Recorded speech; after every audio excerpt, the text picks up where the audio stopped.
Hello everyone, welcome to StudyTube. क्या हाल चाल, कैसे हैं आप सभी। आशा करता हूं आप सभी अच्छे होंगे और स्वागत करता हूं मैं आप सभी का एक बार फिर से आपके इस यूट्यूब चैनल पे।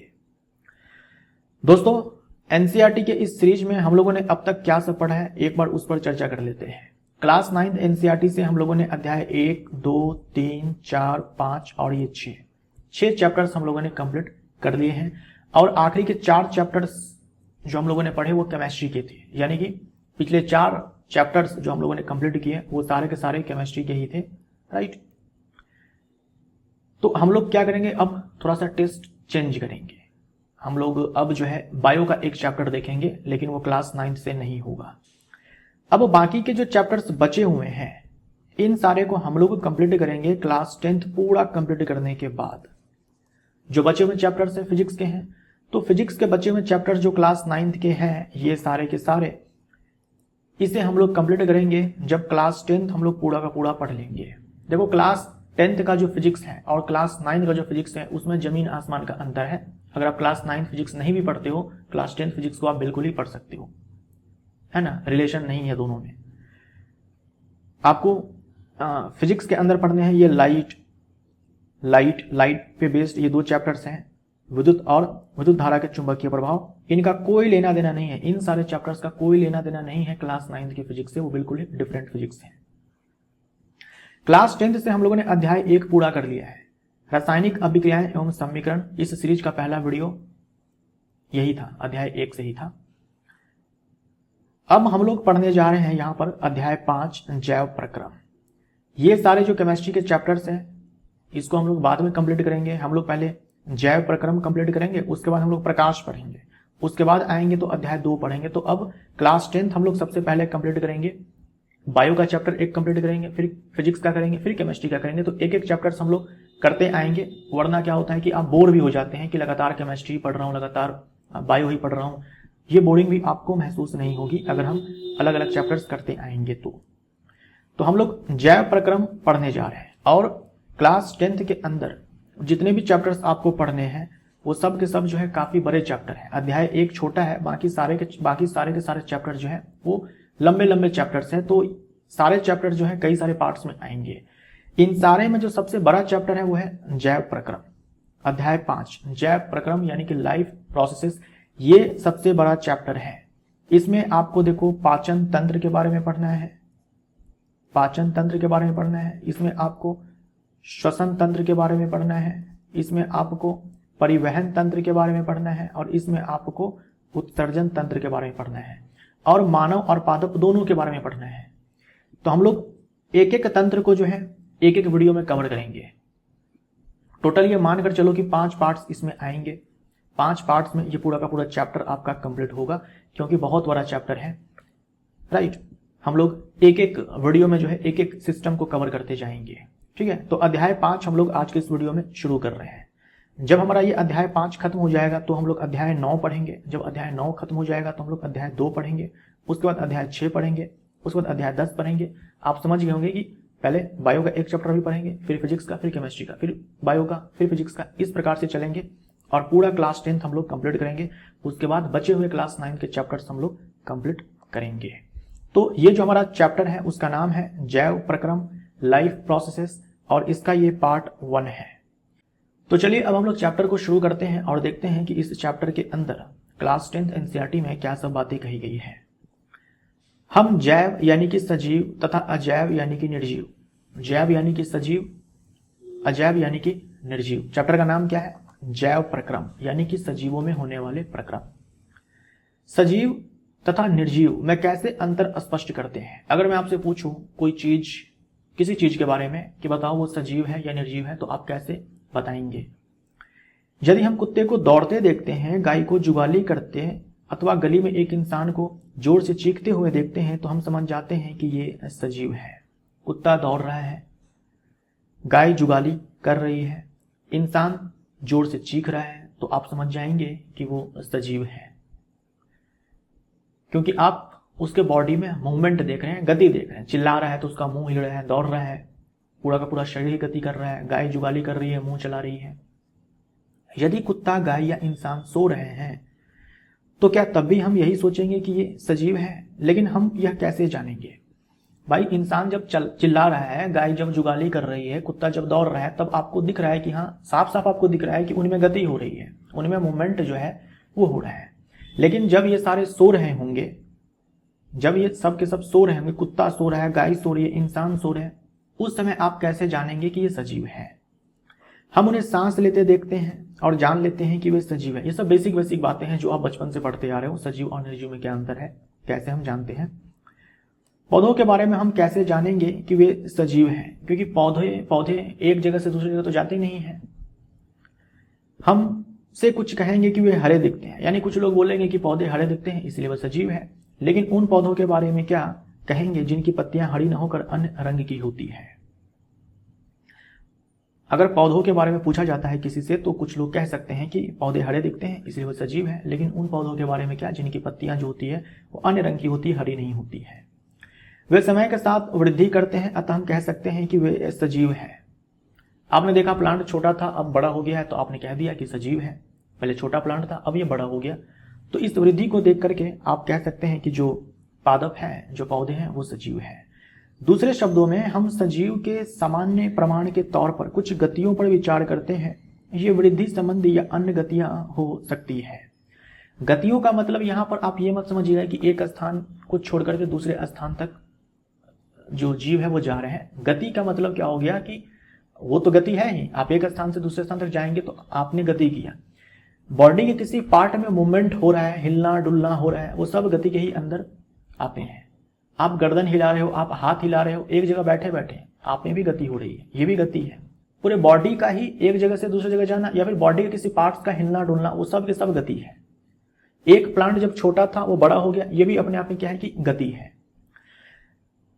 जब हम सजीव के प्रमाण को लेकर के बात करते हैं तो हमारे मन में सबसे पहले जो है कुछ गतियों के बारे में ही ख्याल आता है। कुछ गतियों पर हम लोग विचार करते हैं, जैसे प्रूफ के तौर पर कि भाई सामने जो चीज है वो सजीव है या नहीं है, तो हमारे मन में सबसे पहला विचार जो है कुछ गति को लेकर के ही आता है। अब ये गति जो है वृद्धि संबंधी हो सकती है या फिर अन्य गतियां भी हो सकती है। आप पहले छोटे थे, प्लांट पहले छोटा था, प्लांट बड़ा हो गया, ये भी अपने आप में गति है, लेकिन वृद्धि संबंधी है। भाई कुछ ऐसी भी गतियां हो सकती है ना जो वृद्धि संबंधी नहीं है। आप सांस ले रहे हैं, या फिर प्लांट छोटा होता है, अचानक से तो बड़ा नहीं होता है, धीरे धीरे धीरे धीरे धीरे वो प्लांट बड़ा होता है, तो उनकी जो वृद्धि है, जो वो बढ़ रहे हैं, वो हमें साफ साफ दिखाई नहीं पड़ते। लेकिन वह पौधा भी सजीव है जिसमें वृद्धि परिलक्षित नहीं होती है। मैंने अभी आपसे कहा कि प्लांट छोटा है, अचानक से बड़ा तो नहीं हो जाता है, उनकी वृद्धि हमें साफ साफ दिखाई नहीं पड़ती है। आज आपने एक गमले में पौधा लगा दिया, छोटा सा नन्हा मुन्ना पौधा लगा दिया, कल उठ करके आप देखेंगे तो वो पौधा उतना ही बड़ा होगा, परसों देखेंगे तो भी उतना ही बड़ा होगा। अगर आप नग्न आंखों से देखेंगे तो आपको उतना ही बड़ा दिखेगा। धीरे धीरे धीरे धीरे काफी टाइम के बाद जो है आपको वो प्लांट जो है बड़ा होता हुआ दिखेगा, लेकिन आप साफ साफ ग्रोथ नहीं देख पाएंगे उसका। लेकिन वो भी क्या है, सजीव है। कुछ जंतु सांस तो लेते हैं परंतु जिनमें गति स्पष्ट रूप से नहीं दिखाई देती है, वे भी सजीव है। जैसे कोरल स्पंज के बारे में आपने सुना होगा, एक ही जगह पर रहते हैं, किसी सतह से चिपके हुए रहते हैं, उनमें गति नहीं होती है, वो नॉन मोटाइल होते हैं, सेसाइल होते हैं। अब उनमें गति स्पष्ट रूप से दिखाई नहीं पड़ रही है, लेकिन फिर भी वो सजीव है, सांस लेते हैं वो। अतः दिखाई देने वाली गति जीवन के परिभाषित लक्षण के लिए पर्याप्त नहीं है। इसीलिए हम ये नहीं कह सकते हैं कि किसी जीव में गति हो रही है तो सजीव है। किसी जीव के अंदर होने वाले गति को आधार मानते हुए हम ये नहीं बोल सकते कि वो सजीव है या नहीं है। दिखाई देने वाले गति जीवन के परिभाषित लक्षण के लिए पर्याप्त नहीं है। अगर आपको दिख रही है कि गति हो रही है तो आप बोलेंगे सजीव है, नहीं हो रही है तो आप बोलेंगे निर्जीव है। ये कहना जो है गलत हो जाएगा। दिखाई देने वाली गति को आधार मानते हुए हम ये नहीं बोल सकते हैं कि कोई जीव जो है सजीव है या नहीं है, क्योंकि आपसे कहा जा रहा है भाई, काफी मैंने आपको एग्जाम्पल ही बताया, कोरल स्पंज, इनमें गति आपको दिखाई नहीं पड़ेगी लेकिन वो सजीव होते हैं, उनमें श्वसन होता है। पौधे, आपने छोटा पौधा लगा दिया, कल आपने देखा तो पौधा उतना ही बड़ा है, तो आप बोलेंगे कि ये तो निर्जीव है, गति तो आपको दिखी नहीं, लेकिन वो पौधा क्या है, सजीव है। उनके अंदर क्या है, ये श्वसन की प्रक्रियाएं जो है वो चल रही है, राइट। अति सूक्ष्म स्केल पर होने वाली गतियां आंखों से दिखाई नहीं देती है। उदाहरण के लिए अणुओं की गतियां। अभी मैं बोल रहा हूं, मेरा मुंह हिल रहा है, मैं लिख रहा हूं, हाथ हिल रहा है, बॉडी हिल रहा है, ये सारी गतियां आपको दिखाई पड़ रही है। गाय जुगाली कर रही है, कुत्ता भौंक रहा है, इंसान कोई दौड़ रहा है, ये सारी गतियां आपको नग्न आंखों से दिखाई पड़ रही है। लेकिन अति सूक्ष्म स्केल पर, अगर हम बहुत ही छोटे स्केल पर देखें तो गतियां होती है, लेकिन हमें आंखों से दिखाई नहीं देती है, जैसे कि अणुओं की गतियां। भाई हमारे बॉडी में बहुत सारे अणु बनते हैं, उनमें गतियां होती हैं। आप सांस लेते हैं, ऑक्सीजन के मॉलिक्यूल्स आपके फेफड़ों में जाते हैं, फेफड़ों से ब्लड में जाते हैं, ब्लड से प्रत्येक कोशिकाओं तक जो है ऑक्सीजन के मॉलिक्यूल्स पहुंच जाते हैं। क्या आपको दिखाई पड़ी? नहीं दिखाई पड़ी, राइट। कोशिका की अगर हम बात करते हैं, है ना, एक कोशिका है, हम जानते हैं कोशिका के बाहर, कोशिका के अंदर से बाहर, कोशिका के बाहर से अंदर अणुओं का आना जाना होता है। क्या आपको दिखाई पड़ती है? नहीं दिखाई पड़ती है, राइट। जो अग्नाशय है वहां पर एंजाइम्स बनते हैं, वो एंजाइम्स आते हैं छोटी आंत में और पाचन का काम करते हैं। क्या वो गति, वो अणुओं की गति आपको दिखाई पड़ी? आपको दिखाई नहीं पड़ी। अगर मैं आपसे पूछता हूं कि ये जो कोशिका के बाहर पदार्थों का जाना, कोशिका से निकल करके कोशिका के बाहर से पदार्थों का आना, जैसे मान लीजिए कि ऑक्सीजन है कोशिका के अंदर आ जाती है, कार्बन डाइऑक्साइड है कोशिका के बाहर चली जाती है, तो ये सारे क्या है? अणुओं की गतियां ही तो है। लेकिन क्या ये आपको दिखाई पड़ती है? नहीं। लेकिन अगर मैं आपसे पूछूं क्या ये गति जरूरी है? क्या ये जरूरी है कि अग्नाशय में जो एंजाइम बना वो छोटी आंत में आए? क्या ये जरूरी है? बिल्कुल जरूरी है, बिल्कुल ही जरूरी है। हमारे ब्लड में कई तरह के अणु होते हैं पदार्थ के, जो घुल करके एक जगह से दूसरी जगह जाते हैं। क्या ये जरूरी है? बिल्कुल जरूरी है। अगर ये सब बंद हो जाए तो आप जीवित नहीं रह पाएंगे, आप जीवित नहीं रह पाएंगे। तो अणुओं की जो गतियां होती हैं वो हमें आंखों से दिखाई नहीं पड़ती है, राइट। यह अदृश्य आणविक गति जीवन के लिए आवश्यक है, बिल्कुल आवश्यक है। कहा जा रहा है कि अगर आप किसी प्रोफेशनल बायोलॉजिस्ट से ये क्वेश्चन पूछेंगे कि ये जो मॉलिक्यूल्स की जो मूवमेंट होती है क्या ये लाइफ के लिए जरूरी है, तो वो जो बायोलॉजिस्ट होंगे वो बोलेंगे बिल्कुल हो, बिल्कुल, यस। ये जो आणविक गतियां होती है क्या ये जरूरी है? बिल्कुल जरूरी है। अगर पदार्थों का आना जाना, कोशिका के स्तर पर मैं बात कर रहा हूं, अगर पदार्थों का आना जाना रुक जाए तो कोशिका मर जाएगी। कोशिका मर जाएगी तो हम लोग भी जीवित नहीं रह पाएंगे। अगर आप ऑक्सीजन लेना बंद कर दें, ऑक्सीजन का मूवमेंट, मान लीजिए कि आपने सांस तो लिया, ऑक्सीजन फेफड़ों में तो आई लेकिन ब्रेन तक नहीं पहुंची, तो हमारा ब्रेन डेड कर जाएगा। हार्ट तक ऑक्सीजन नहीं पहुंची, हार्ट जो है खत्म हो जाएगा। तो ये जो अणुओं की गतियां होती हैं, ये जो मॉलिक्यूलर मूवमेंट होता है, ये हमारे जीवन के लिए जरूरी है। अगर आप किसी बायोलॉजिस्ट से ये सवाल पूछेंगे कि क्या ये जरूरी है जीवन के लिए आणविक गति, तो उनका आंसर होगा यस। जैसे देखो हम वायरस की बात करते हैं, वायरस के अंदर ना ये आणविक गति नहीं होती है, ये मॉलिक्यूलर मूवमेंट नहीं होता है जब तक कि वो किसी सजीव के शरीर से बाहर होता है। क्योंकि इसके अंदर आणविक गति नहीं होती है तो वायरस डेड होता है। मान लीजिए कि ये जो वायरस है ये किसी लिविंग सेल से बाहर है, मान लीजिए इस पेन पे है, इस पेन पे वायरस है, ये डेड है। क्यों? क्योंकि इनके अंदर आणविक गति नहीं होती है, मॉलिक्यूलर मूवमेंट जो है यहां पर नहीं होती है, इसीलिए वायरस डेड है। इससे आप अंदाजा लगा सकते हो कि अगर हमारे बॉडी के अंदर भी अगर ये मॉलिक्यूलर मूवमेंट बंद हो जाए तो हम जीवित नहीं रह पाएंगे। लेकिन जैसे ये वायरस जो है किसी लिविंग सेल के अंदर चला जाता है, वैसे ही इनमें जो है आणविक गति दिखने लग जाती है। ये अपने डीएनए का जो है कॉपी, डीएनए आरएनए जो भी उसका कॉपी जो है ये बनवाने लगते हैं, तो तब जाकर के हमें आणविक गति दिखाई पड़ती है। तो उस समय वायरस जो है वो लिविंग के जैसा बिहेव करता है। इसीलिए कहा जाता है कि जो विषाणु है ये ना तो पूरी तरह से सजीव है ना ही पूरी तरह से निर्जीव है। विषाणु जो है सजीव और निर्जीव के बीच में क्या है? एक संयोजक कड़ी है। वायरस एक कनेक्टिंग लिंक है लिविंग और नॉन लिविंग के बीच में, ठीक। इसी कारण यह विवाद बना हुआ है कि वायरस के बारे में कहा जा रहा है कि ये सजीव है या नहीं है। तो आप क्या याद रखेंगे? जो विषाणु है ये सजीव और निर्जीव के बीच में क्या है? कनेक्टिंग लिंक है, संयोजक कड़ी है। जीवन के लिए आणविक गतियां क्यों आवश्यक है भाई, क्यों जरूरी है?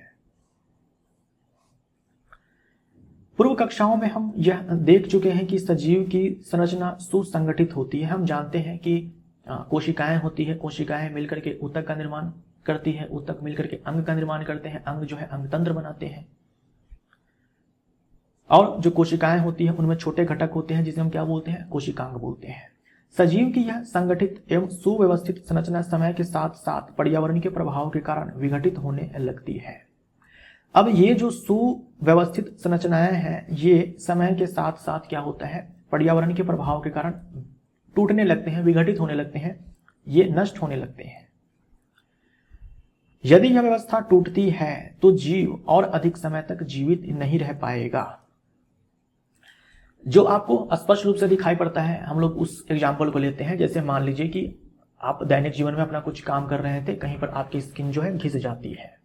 स्किन अगर घिस जाती है, अगर मान लो घाव भी वहां पर हो जाता है, तो हम जानते हैं कि धीरे धीरे जो है वो घाव बढ़ता है। हम इलाज करवाते हैं, घाव बढ़ता है। अगर थोड़ी बहुत स्किन छिल गई है तो हम इलाज भी नहीं करवाते हैं, वो स्किन अपने आप ही रिपेयर हो जाती है, अपने आप ही रिपेयर हो जाती है, नई जो त्वचा है वहां पर बन जाती है। तो हम बोल सकते हैं ना कि यहाँ पर जो स्किन है उसका जो है मरम्मत हुआ है। अब कोशिका को बनने के लिए तरह तरह के पदार्थ चाहिए होते हैं। कोशिका को बनने के लिए तरह तरह के कार्बनिक पदार्थ खास करके चाहिए होते हैं। लिपिड है, प्रोटीन है, कार्बोहाइड्रेट है, न्यूक्लिक एसिड है, ये सारे जो है पदार्थ चाहिए होते हैं। ये सारे यौगिक चाहिए होते हैं। इन सब में क्या है, अणु है। तो इन कोशिकाओं को, नई कोशिकाओं को बनने के लिए ये जो पदार्थ चाहिए होते हैं वो कैसे मिलेंगे? आणविक गति से ही मिलेंगे। भाई हर पदार्थ एक ही जगह थोड़ी ना बनता है, अलग अलग हिस्से में बनता है और वो सारे जो है एक जगह आते हैं और मिलकर के कोशिका का निर्माण करते हैं। तो ये तो आपको सामने से दिख रहा है, ये तो आपको सामने से दिखा कि भाई स्किन छिल गई है। लेकिन हमारे बॉडी के अंदर भी क्या होता है कि समय के साथ जो संरचनाएं हैं वो टूटती फूटती रहती है, उनमें क्षति जो है वो होता रहता है। जैसे मान लीजिए कि आप दौड़ रहे हैं, कोई भारी भरकम आप सामान उठा रहे हैं, कोई हैवी वर्क आप कर रहे हैं, तो जो आपकी पेशी कोशिकाएं होती हैं, मसल फाइबर्स होती हैं, वो भी डैमेज होती है। थोड़ी बहुत डैमेज होती है, ज्यादा नुकसान नहीं होता है, लेकिन वो डैमेज होती है। आपने अक्सर देखा होगा जो लोग जिम करते हैं वो लोग प्रोटीन शेक लेते हैं, प्रोटीन वो पीते हैं। क्यों? क्योंकि वो हैवी लोड उठाते हैं, हैवी वेट उठाते हैं, तो उनके मसल्स टूटते हैं, मसल्स फाइबर ब्रेक करते हैं, वो डैमेज जो है मसल्स फाइबर होती है। तो प्रोटीन लेने से वो जो मसल फाइबर्स होती है वो रिपेयर होती है। प्रोटीन का मेन काम जो होता है रिपेयर का ही होता है, वो मसल्स फाइबर रिपेयर होती है।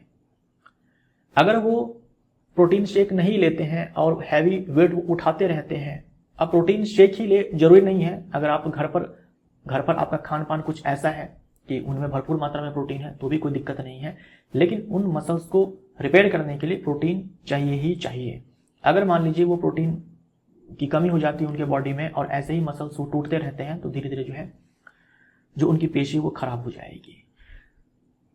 तो स्किन छिल गई, कहीं चोट लग गई, ये सब चीजें जो है आपको स्पष्ट रूप से दिखाई पड़ती है। लेकिन हमारे बॉडी के भीतर भी समय के साथ साथ क्या है कि संरचनाएं जो है वो टूटती फूटती रहती है, कोशिकाएं डैमेज होती रहती है, उनका विघटन होता रहता है। और यह व्यवस्था, अगर ये चीज लगातार होता रहे, अगर उसका मरम्मत नहीं किया जाए, उसका अनुरक्षण नहीं किया जाए, तो जीव जो है अधिक समय तक जीवित नहीं रह पाएगा। खूब वेट उठा रहे हैं लेकिन प्रोटीन आप ले ही नहीं रहे हैं, तो इससे आप बीमार पड़ेंगे और फाइनली इंसान की डेथ भी हो सकती है। इसीलिए जीवों के शरीर को मरम्मत तथा अनुरक्षण की आवश्यकता होती है। यह जरूरी है कि समय के साथ साथ पर्यावरण के प्रभाव के कारण जो भी टूट फूट क्षति जो पहुंच रहे हैं बॉडी को, उनका मरम्मत हो, उनका अनुरक्षण हो। यानी मरम्मत यानी कि रिपेयर और अनुरक्षण यानी कि मेंटेनेंस। जैसे आप घर बनाते हैं, भाई ताजा ताजा आपने घर बनाया, नया नया आपने घर बनाया, बहुत ही अच्छे से आपने पेंटिंग वेंटिंग चकाचक आपने कर लिया, लेकिन समय के साथ साथ हम जानते हैं कि वहां भी जो है कुछ न कुछ नुकसान होता है। कहीं का पेंट झड़ गया, कहीं का ईंट निकल गया, कहीं का प्लास्टर उखड़ गया, तो आप क्या करते हैं कि वापस से उन सारे को जो है रिपेयर करते हैं। आप रिपेयर करते हैं। अगर आप रिपेयर नहीं करेंगे तो क्या होगा, धीरे धीरे जो घर जो है कमजोर हो जाएगा। अगर आप रिपेयर नहीं करेंगे, उसको मेंटेन करके नहीं रखेंगे, तो सेम चीज हमारे बॉडी के साथ है। हमारे बॉडी में भी क्या है कि टूट फूट क्षति जो है ये सब होते रहते हैं। तो जरूरी है कि उनका मरम्मत हो, जरूरी है कि उनका मेंटेनेंस हो। और इन मरम्मत के लिए, मेंटेनेंस के लिए तरह तरह के पदार्थ चाहिए होते हैं, तरह तरह के अणु चाहिए होते हैं। तो ये जरूरी है कि ये जो अणु है वो एक जगह से दूसरे जगह पहुंच पाए, उनमें मूवमेंट हो पाए, क्योंकि ये सभी संरचनाएं अणुओं से बनी होती है। जो भी हमारे बॉडी के अंदर स्ट्रक्चर्स हैं वो सभी के सभी अणुओं से बनी होती है। अतः उन्हें अणुओं का लगातार गतिशील बनाए रखना चाहिए। सजीवों में अनुरक्षण प्रक्रम कौन से हैं, आइए खोजते हैं। अनुरक्षण प्रक्रम कौन से हैं, मेंटेनेंस के जो प्रोसेसेस हैं वो कौन से हैं। जैव प्रक्रम क्या है, लाइफ प्रोसेस क्या है। जीवों का अनुरक्षण कार्य यानी कि मेंटेनेंस का जो फंक्शन है, मेंटेनेंस का जो काम है, वो लगातार होते रहना चाहिए। जब वे कोई विशेष कार्य नहीं करते हैं, जीव के बारे में कहा जा रहा है कि जब वो कोई स्पेसिफिक वर्क नहीं कर रहे हैं, उस समय भी उसके बॉडी में जो है ये मेंटेनेंस का काम होते रहता है। चाहे वो सो रहा हो, आराम कर रहा हो, हमेशा बॉडी में जो है मेंटेनेंस का काम चलता रहता है। आपको पता नहीं चलता है, लेकिन बॉडी में वो चलता रहता है। उस समय भी अनुरक्षण का काम चलता रहना चाहिए। जब वो कोई विशेष काम नहीं कर रहा हो, आप सो रहे हैं, आप बैठे हुए हैं, शांत हैं, कोई खास काम आप नहीं कर रहे हैं, उस समय भी बॉडी में जो है मेंटेनेंस का काम चलता रहता है। वे सभी प्रक्रम जो सम्मिलित रूप से अनुरक्षण का कार्य करते हैं जैव प्रक्रम कहलाते हैं। वो सारे के सारे प्रोसेस जो मिल करके मेंटेनेंस का काम करते हैं उसी को लाइफ प्रोसेस कहा जाता है। इसके अंदर क्या सब आता है? पाचन आता है, श्वसन आता है, परिवहन आता है, उत्सर्जन आता है। ये सारे क्या है? ये सारे ही प्रक्रम हैं जो मिलकर काम करते हैं तो मेंटेनेंस का काम होता है। जैसे मान लीजिए कि भाई मेंटेनेंस करना है ना, रिपेयर का काम करना है बॉडी को, मेंटेनेंस का काम करना है बॉडी को, और उसके लिए ऊर्जा चाहिए। अब उसके लिए जो ऊर्जा चाहिए उसके लिए आपको खाना पड़ेगा, पाचन का रोल आ गया यहाँ पे। जब वो खाना पचेगा तो हमें ग्लूकोज मिलेगा, अब उस ग्लूकोज को तोड़ना पड़ेगा, उसके लिए ऑक्सीजन चाहिए, तो श्वसन का काम आ गया। लेकिन जब बॉडी ने उस ग्लूकोज को तोड़ा तो कुछ ऐसे पदार्थ भी बन गए जो हमारे बॉडी को नहीं चाहिए, तो उसे भाई निकालना भी पड़ेगा, तो उत्सर्जन आ गया। और ऑक्सीजन को हर कोशिका तक पहुंचाना भी है, तो परिवहन आ गया। समझ में आया आपको? तो वो सारे के सारे प्रोसेस जो मिलकर के मेंटेनेंस का काम करते हैं जो हमारे बॉडी के लिए जरूरी है। अगर ये मेंटेनेंस का काम नहीं होगा तो हम ज्यादा दिन तक जिंदा नहीं रह पाएंगे। उन सारे को मिला दो तो लाइफ प्रोसेसेस कहलाते हैं।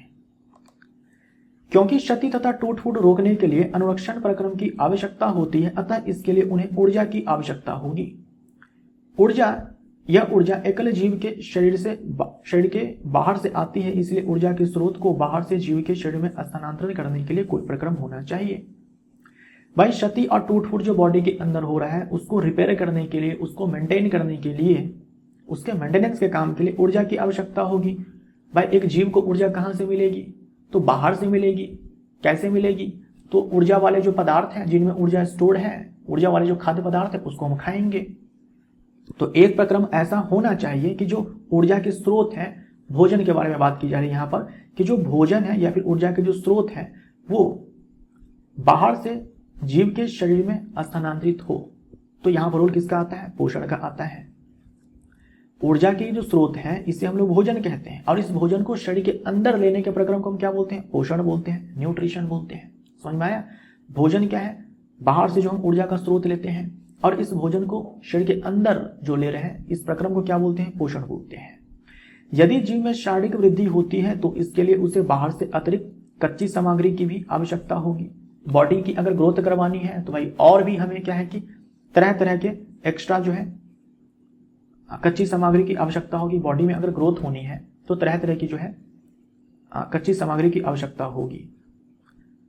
एक तो चाहिए ये जो क्षति टूट फूट ये सब जो हो रहे हैं इन्हें रोकने के लिए ऊर्जा चाहिए, उसके लिए हम भोजन खाएंगे। लेकिन अगर बॉडी में अगर ग्रोथ भी करवानी है, शारीरिक वृद्धि अगर होनी है तो अतिरिक्त कच्ची सामग्री की भी आवश्यकता होगी। क्योंकि पृथ्वी पर जीवन कार्बन आधारित है, कार्बन आधारित अणुओं पर निर्भर है, अतः अधिकांश खाद्य पदार्थ भी कार्बन आधारित है। एक कोशिका के निर्माण में जिन भी मुख्य पदार्थों का रोल होता है, कोशिका के निर्माण में जिन मुख्य पदार्थों का रोल होता है सब के सब कार्बन आधारित होते हैं। जैसे कि कार्बोहाइड्रेट है, प्रोटीन है, लिपिड है, न्यूक्लिक एसिड है। यही चार चीज मेनली चाहिए होते हैं कोशिका को बनने के लिए। इन सारे में कार्बन भरपूर मात्रा में है। तो पृथ्वी पर जीवन यानी हर जीव जिसके अंदर कोशिका है, हर जीव के अंदर कोशिका होती है। वो जो कोशिका है वो बनती है, मैंने आपसे कहा लिपिड, प्रोटीन है, कार्बोहाइड्रेट है, न्यूक्लिक एसिड है। इन सब से ये सब क्या है? कार्बन आधारित यौगिक होते हैं। कार्बन आधारित यौगिक होते हैं, कार्बन आधारित अणु होते हैं, आप ये भी बोल सकते हो। इसलिए अधिकांश खाद्य पदार्थ भी कार्बन आधारित है। जो भी आप अपने डे टू डे लाइफ में खाते हैं वो सब मैक्सिमम जो है कार्बन आधारित ही है। जो भी आप खाते हो ना, सब में देखना कि कार्बन भरपूर मात्रा में है। इन कार्बन स्रोतों की जटिलता के अनुसार विविध जीव भिन्न प्रकार के पोषण प्रक्रम को प्रयुक्त करते हैं। आपसे कहा गया कि जो ऊर्जा के स्रोत है उसे हम भोजन कहेंगे, भोजन को बॉडी के अंदर लेने की प्रक्रिया को पोषण कहेंगे। लेकिन अधिकांश जो भोजन है वो कार्बन आधारित है। क्यों? क्योंकि कार्बन ही चाहिए। हमारी कोशिका जो है वो कार्बन से बनी होती है, कार्बन आधारित यौगिकों से बनी होती है। अब ये जो कार्बन आधारित खाद्य पदार्थ होते हैं, ये जो कार्बन आधारित खाद्य पदार्थ होते हैं, उनके जटिलता के अनुसार कि वो कितना जटिल है, इसके अनुसार अलग अलग जीव जो होते हैं ये न्यूट्रिशन जो लेते हैं वो अलग अलग तरीके से लेते हैं। कार्बन स्रोत के जटिलता के अनुसार कार्बन स्रोत का मतलब क्या हुआ, वही खाद्य पदार्थ जो जहां से कार्बन मिलेगा। तो वो जो भोजन है, वो जो खाद्य पदार्थ है, वो कितना जटिल है, इसके अनुसार अलग अलग जीव में जो पोषण का प्रक्रम है वो अलग अलग होता है। चूंकि पर्यावरण किसी एक जीव के नियंत्रण में नहीं है, अतः ऊर्जा के ये बाह्य स्रोत विविध प्रकार के हो सकते हैं। ऊर्जा के ये जो स्रोत हैं भोजन के बारे में कहा जा रहा है कि ये अलग अलग प्रकार के हो सकते हैं, क्योंकि ऐसा तो है नहीं कि पर्यावरण में एक ही जीव है और वहीं से भोजन मिलेगा तो भोजन एक जैसा होगा। भाई तरह तरह के जीव हैं, तरह तरह के जीव से तरह तरह के हमें भोजन मिलते हैं। जीव के अंदर एनिमल प्लांट दोनों आ रहे हैं, तरह तरह के जीव हैं, तो वहां से तरह तरह के हमें क्या होते हैं कि भोजन मिलते हैं, तरह तरह के भोजन हमें मिलते हैं। शरीर के अंदर ऊर्जा के इन स्रोतों के विघटन या निर्माण की आवश्यकता होती है, जिससे ये अंततः ऊर्जा के एक समान स्रोत में परिवर्तित हो जाने चाहिए। शरीर के अंदर ऊर्जा के इन स्रोतों के विघटन या निर्माण की आवश्यकता होती है, जिससे ये अंततः ऊर्जा के एक समान स्रोत में परिवर्तित हो जाने चाहिए। ये जो बाहर से हम लोग भोजन लेते हैं, ऊर्जा के स्रोत का मतलब यहाँ पर भोजन से ही है। बाहर से जो हम भोजन लेते हैं वो तरह तरह के हैं। भाई हम जो भोजन लेते हैं उसमें क्या होता है कि कार्बोहाइड्रेट भी होता है, उसमें प्रोटीन भी होता है, उसमें लिपिड भी होता है। इन सारे से हमें ऊर्जा मिल सकती है। ऊर्जा की बात हम लोग स्पेशली जो है लिपिड और कार्बोहाइड्रेट को लेकर के ही बोलते हैं, बट अगर इन दोनों की डेफिशिएंसी हो जाए तो प्रोटीन से भी ऊर्जा मिल सकती है। अब देखो ऊर्जा के ये स्रोत अलग अलग है, ऊर्जा के स्रोत अलग अलग है, तो ये जरूरी है कि जब ये हमारे बॉडी के अंदर जाए तो इनका विघटन हो, और विघटन हो करके एक ऐसे एनर्जी सोर्स के रूप में ये कन्वर्ट हो जाए जो पूरे बॉडी में एक समान हो। लिखा है कि अंततः ऊर्जा एक समान स्रोत में परिवर्तित हो जाए। ये अंततः ऊर्जा के एक समान स्रोत में परिवर्तित हो जाए। यहां से भी ऊर्जा मिलने वाली है, यहां से भी ऊर्जा मिलने वाली, और यहां से भी ऊर्जा मिल सकती है। अब देखो ये अलग अलग ऊर्जा के स्रोत हैं। हमारे बॉडी के अंदर क्या होता है, इन सारे को एक सिंगल फॉर्म में कन्वर्ट करना पड़ता है, एक सिंगल फॉर्म में कन्वर्ट करना पड़ता है, जो कि सोर्स होगा एनर्जी का। फॉर एग्जांपल एटीपी की ही यहां पर बात की जा रही है। ये जो एटीपी है इन सारे को ना एटीपी में कन्वर्ट कर दिया जाएगा। अब ये एक सिंगल सोर्स है एनर्जी के लिए एटीपी, जिसका इस्तेमाल पूरे बॉडी में होने वाला है। इसी की बात यहां पर की जा रही है। ये जो बाह्य स्रोत हैं वो अलग प्रकार के हो सकते हैं, जैसे कि लिपिड है, कार्बोहाइड्रेट है, प्रोटीन है। शरीर के अंदर ऊर्जा के इन स्रोतों के विघटन या निर्माण की आवश्यकता होती है। भाई इनके विघटन की आवश्यकता होती है, या हो सकता है लिपिड हम बाहर से खाते हैं, कार्बोहाइड्रेट हम बाहर से खाते हैं, लेकिन हमारी बॉडी में बनाई भी तो जाती है। जैसे एंडोप्लाज्मिक रेटिकुलम लिपिड बनाने का काम करती है, प्रोटीन बनाने का काम करती है, बनाने का भी तो काम करती है। हम बाहर से तो खाते ही हैं, लेकिन हमारे बॉडी में भी इनका निर्माण होता है, तो इनके विघटन या निर्माण की आवश्यकता होती है। शरीर के अंदर ऊर्जा के इन स्रोतों के विघटन, टूटने या फिर इनके निर्माण की आवश्यकता होती है, जिससे ये अंततः ऊर्जा के एक समान स्रोत में परिवर्तित हो जाने चाहिए। तो इन सारे को जो है परिवर्तित कर दिया गया ऊर्जा के एक समान स्रोत में, जो कि होता है एटीपी। इन सारे को तोड़ करके एक सिंगल फॉर्म एटीपी में कन्वर्ट कर दिया, राइट।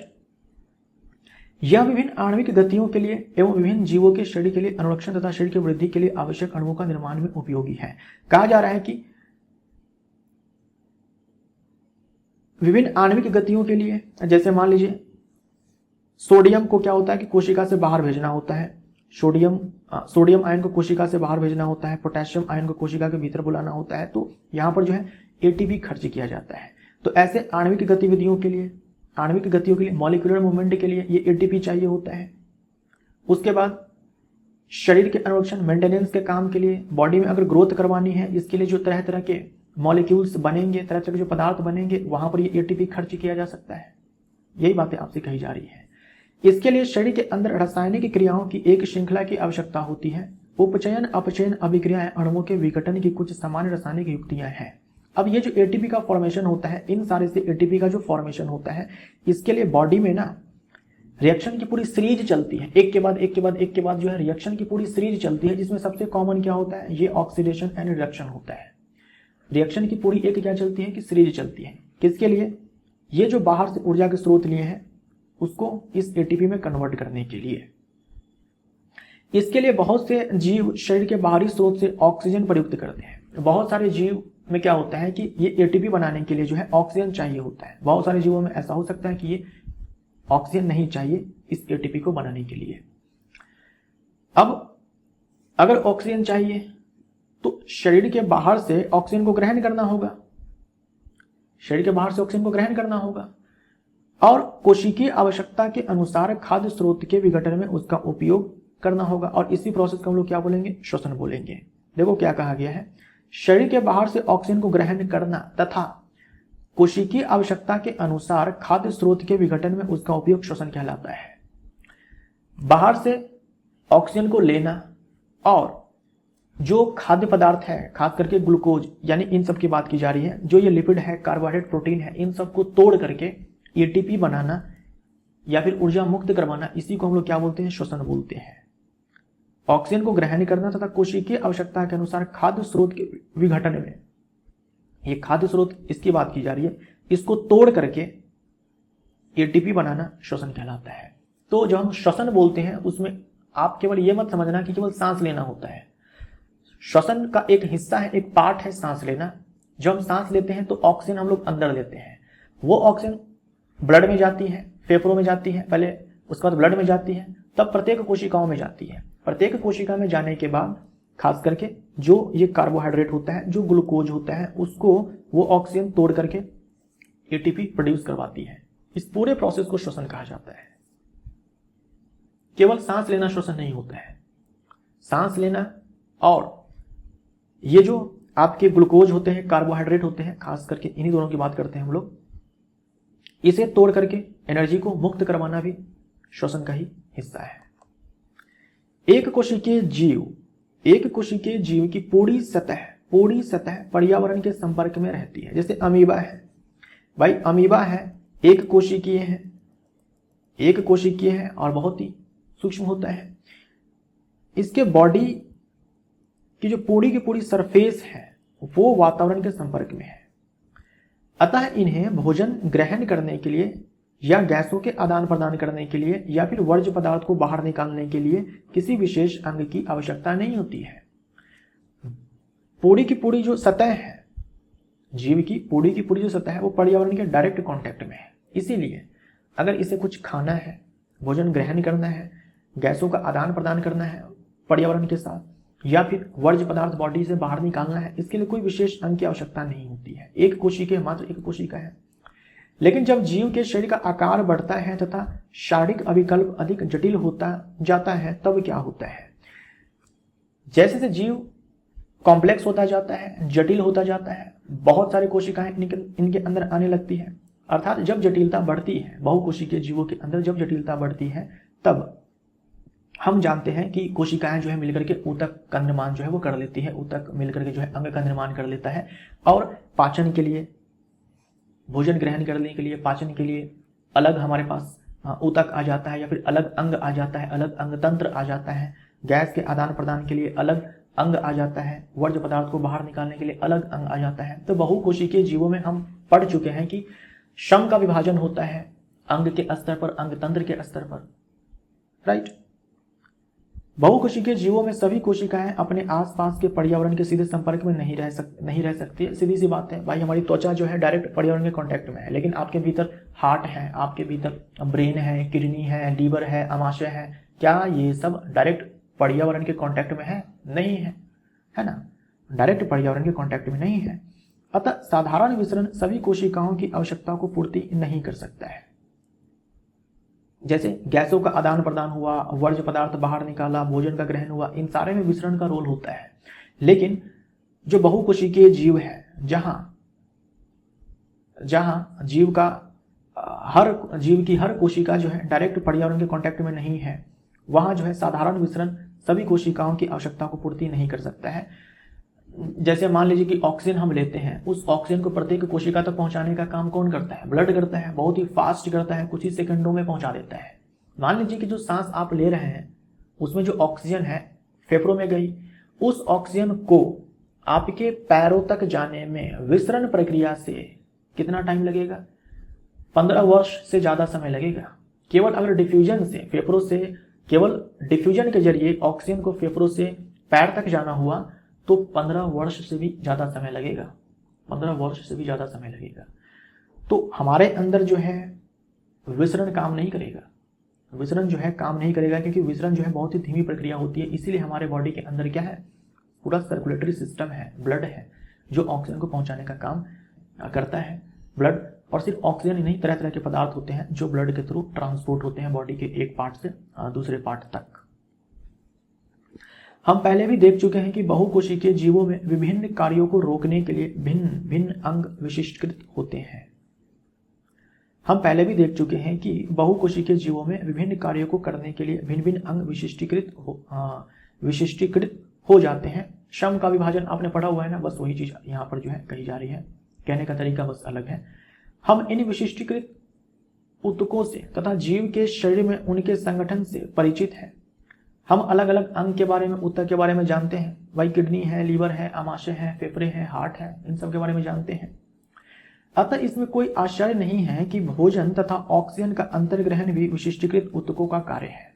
तो इसमें ज्यादा शौक करने की बात नहीं है कि भोजन को ग्रहण करना हो, ऑक्सीजन को ग्रहण करना हो तो इसके लिए कोई खास अंग नहीं होगा। भाई अलग अलग काम को करने के लिए अलग अलग अंग है हमारे अंदर, अलग अलग ऊतक है। तो भोजन को ग्रहण करने के लिए, ऑक्सीजन को ग्रहण करने के लिए भी क्या है, कोई ना कोई अंग होगा ही, कोई ना कोई टिश्यू होगा ही हमारे बॉडी के अंदर। यही चीज आपसे कहा जा रहा है। परंतु इससे एक समस्या पैदा होती है। यद्यपि भोजन एवं ऑक्सीजन का अंतर्ग्रहण कुछ विशिष्ट अंगों के द्वारा ही होता है, जैसे भोजन मुख गुहा, डाइजेस्टिव सिस्टम के थ्रू जो है इसको एक्सेप्ट किया जाता है। जो मुख गुहा है वहां से भोजन हम लोग लेते हैं। ऑक्सीजन जो है नाक से लेते हैं, फेफड़ों में ऑक्सीजन जो है जाती है। तो कहा आपसे ये जा रहा है कि भले ही भोजन को, ऑक्सीजन को ग्रहण करने के लिए हमारे पास खास तरह के अंग है, लेकिन ये भोजन, ये ऑक्सीजन शरीर के सभी भागों को चाहिए होती है। भोजन और ऑक्सीजन को ग्रहण करने वाले अंग जो है वो खास है, लेकिन ये भोजन और ऑक्सीजन पूरे बॉडी को चाहिए। ऑक्सीजन को ग्रहण करने का काम नाक और ये फेफड़े करते हैं, लेकिन ये ऑक्सीजन बॉडी के हर सेल को चाहिए। यही चीज आपसे कहा जा रहा है। इस स्थिति में भोजन एवं ऑक्सीजन को एक साथ एक स्थान से दूसरे स्थान तक ले जाने के लिए वहन तंत्र की आवश्यकता होती है। भले ही खास अंगों के द्वारा भोजन और ऑक्सीजन को ग्रहण किया जाएगा, लेकिन इसकी आवश्यकता जो है सारी ही कोशिकाओं को है। तो सारी कोशिकाओं तक इनको पहुंचाने का काम कौन करेगा? इसके लिए कोई सिस्टम होना चाहिए ना। तो हमारे अंदर क्या है, वहन तंत्र है, सर्कुलेटरी सिस्टम है। तो हर कुछ आपको सिस्टमेटिक तरीके से जो है समझाया गया है स्टार्टिंग में इस चैप्टर के अंदर। जब रासायनिक अभिक्रियाओं में कार्बन स्रोत तथा ऑक्सीजन का उपयोग ऊर्जा की प्राप्ति के लिए होता है। कार्बन स्रोत में लिपिड है, प्रोटीन है ना, लिपिड है, प्रोटीन है, कार्बोहाइड्रेट है। जब इन सारे का विघटन होता है, अर्थात आपने देखा कि जब एटीपी का फॉर्मेशन होता है, एटीपी बनाया जाता है ऊर्जा के लिए। ये ऊर्जा का एक कॉमन सोर्स होता है बॉडी के अंदर। जहां जहां ऊर्जा की आवश्यकता होगी इस एटीपी को खर्च किया जाएगा। लेकिन इसके लिए आपने पढ़ा था ना कि एक रिएक्शन की पूरी सीरीज चलती है, जिसमें सबसे कॉमन जो है ऑक्सीडेशन और रिडक्शन, ये अभिक्रियाएं होती है। तो जो ये रिएक्शन की पूरी सीरीज चलती है एटीपी बनाने के लिए, तो इसमें क्या होता है कि कुछ वैसे पदार्थ बन जाते हैं जो हमें नहीं चाहिए, हमारे बॉडी को नहीं चाहिए, हानिकारक हो सकता है। जैसे कि एक्स्ट्रा वाटर बन जाता है ना, CO2 बन जाता है, ये अमोनिया भी बन सकता है, अमोनिया भी बन सकता है। तो वो जो अमोनिया है उसको बाद में यूरिया में कन्वर्ट कर दिया जाता है। अब ये जो एक्स्ट्रा वाटर है, CO2 है, यूरिया है, ये सब क्या है कि हमें नहीं चाहिए, हमारे बॉडी को नहीं चाहिए। ये हमारे बॉडी के लिए अनुपयोगी होते हैं और साथ में ये हानिकारक भी हो सकते हैं, है ना। रासायनिक अभिक्रियाओं में कार्बन स्रोत तथा ऑक्सीजन का उपयोग ऊर्जा प्राप्ति के लिए होता है। तब ऐसे उपउत्पाद भी बनते हैं, इन सब की बात की जा रही है, जो शरीर की कोशिकाओं के लिए अनुपयोगी होते हैं, साथ में हानिकारक भी हो सकते हैं। एक तो चाहिए नहीं, ऊपर से ये हार्मफुल भी हो सकते हैं। तो इन अपशिष्ट उत्पादों को शरीर से बाहर निकालना अति आवश्यक होता है। तो इन्हें बॉडी से बाहर निकालना पड़ेगा। अब इसके लिए भी क्या है, कोई हमारे पास तरीका होना चाहिए, कोई हमारे पास प्रोसेस होना चाहिए, नहीं तो जो हमारी लाइफ है वो एग्जिस्ट नहीं करने वाली है। तो वो प्रोसेस क्या है, उत्सर्जन है, एक्सक्रीशन है। यदि बहुकोशिकीय जीवों में शरीर अभिकल्पना के मूल नियमों का पालन किया जाता है तो उत्सर्जन के लिए विशिष्ट ऊतक विकसित हो जाएगा, जो कि होता भी है, जिसे हम लोग उत्सर्जन तंत्र बोलते हैं। जैसे कि किडनी है, किडनी उत्सर्जन तंत्र का हमारे अंदर क्या है, एक हिस्सा है, जिसका काम क्या होता है, एक्स्ट्रा वाटर को रिमूव करना, यूरिया को रिमूव करना। और जो CO2 बना है इसको फेफड़ों के द्वारा जो है हमारे नाक में, और नाक से हम लोग बाहर छोड़ देते हैं। इसका अर्थ है कि परिवहन तंत्र की आवश्यकता अपशिष्ट पदार्थों को कोशिका से इस उत्सर्जन ऊतक तक पहुंचाने की होगी। जैसे यूरिया लीवर में बनता है, फिर इस यूरिया को जो है किडनी तक पहुंचाया जाता है। उत्सर्जन ऊतक जैसे कि किडनी तक पहुंचाया जाता है। किसके जरिए पहुंचाया जाएगा? परिवहन तंत्र के द्वारा पहुंचाया जाएगा। जो कार्बन डाइऑक्साइड हर कोशिका में बन रही है, इसको फेफड़ों तक लाना पड़ेगा। कौन लेकर के आएगा? ब्लड लेकर के आएगा। तो किसका पार्ट है? परिवहन तंत्र का ही पार्ट है ना। एक्स्ट्रा वाटर अगर फॉर्म हो रहा है तो वो भी किडनी तक लेकर के कौन आएगा? ब्लड लेकर के आएगा, जो कि परिवहन तंत्र का हिस्सा है, राइट। तो श्वसन हो गया, श्वसन का जो प्रोसेस है, उत्सर्जन का जो प्रोसेस है, पाचन का जो प्रोसेस है, उसके बाद परिवहन का जो प्रोसेस है, ये सारे प्रोसेस मिल करके क्या करते हैं? मेंटेनेंस का कार्य करते हैं आपके हमारे बॉडी के अंदर। अब कुछ प्रश्न आपसे पूछा जाता है इस किताब में। हमारे जैसे बहुकोशिकीय जीवों में ऑक्सीजन की आवश्यकता पूरी करने में विसरण क्यों अपर्याप्त है? मैंने आपसे कहा विसरण जो है बहुत ही धीमी प्रक्रिया है। विसरण जो है बहुत ही धीमी प्रक्रिया है, इसीलिए ये अपर्याप्त है।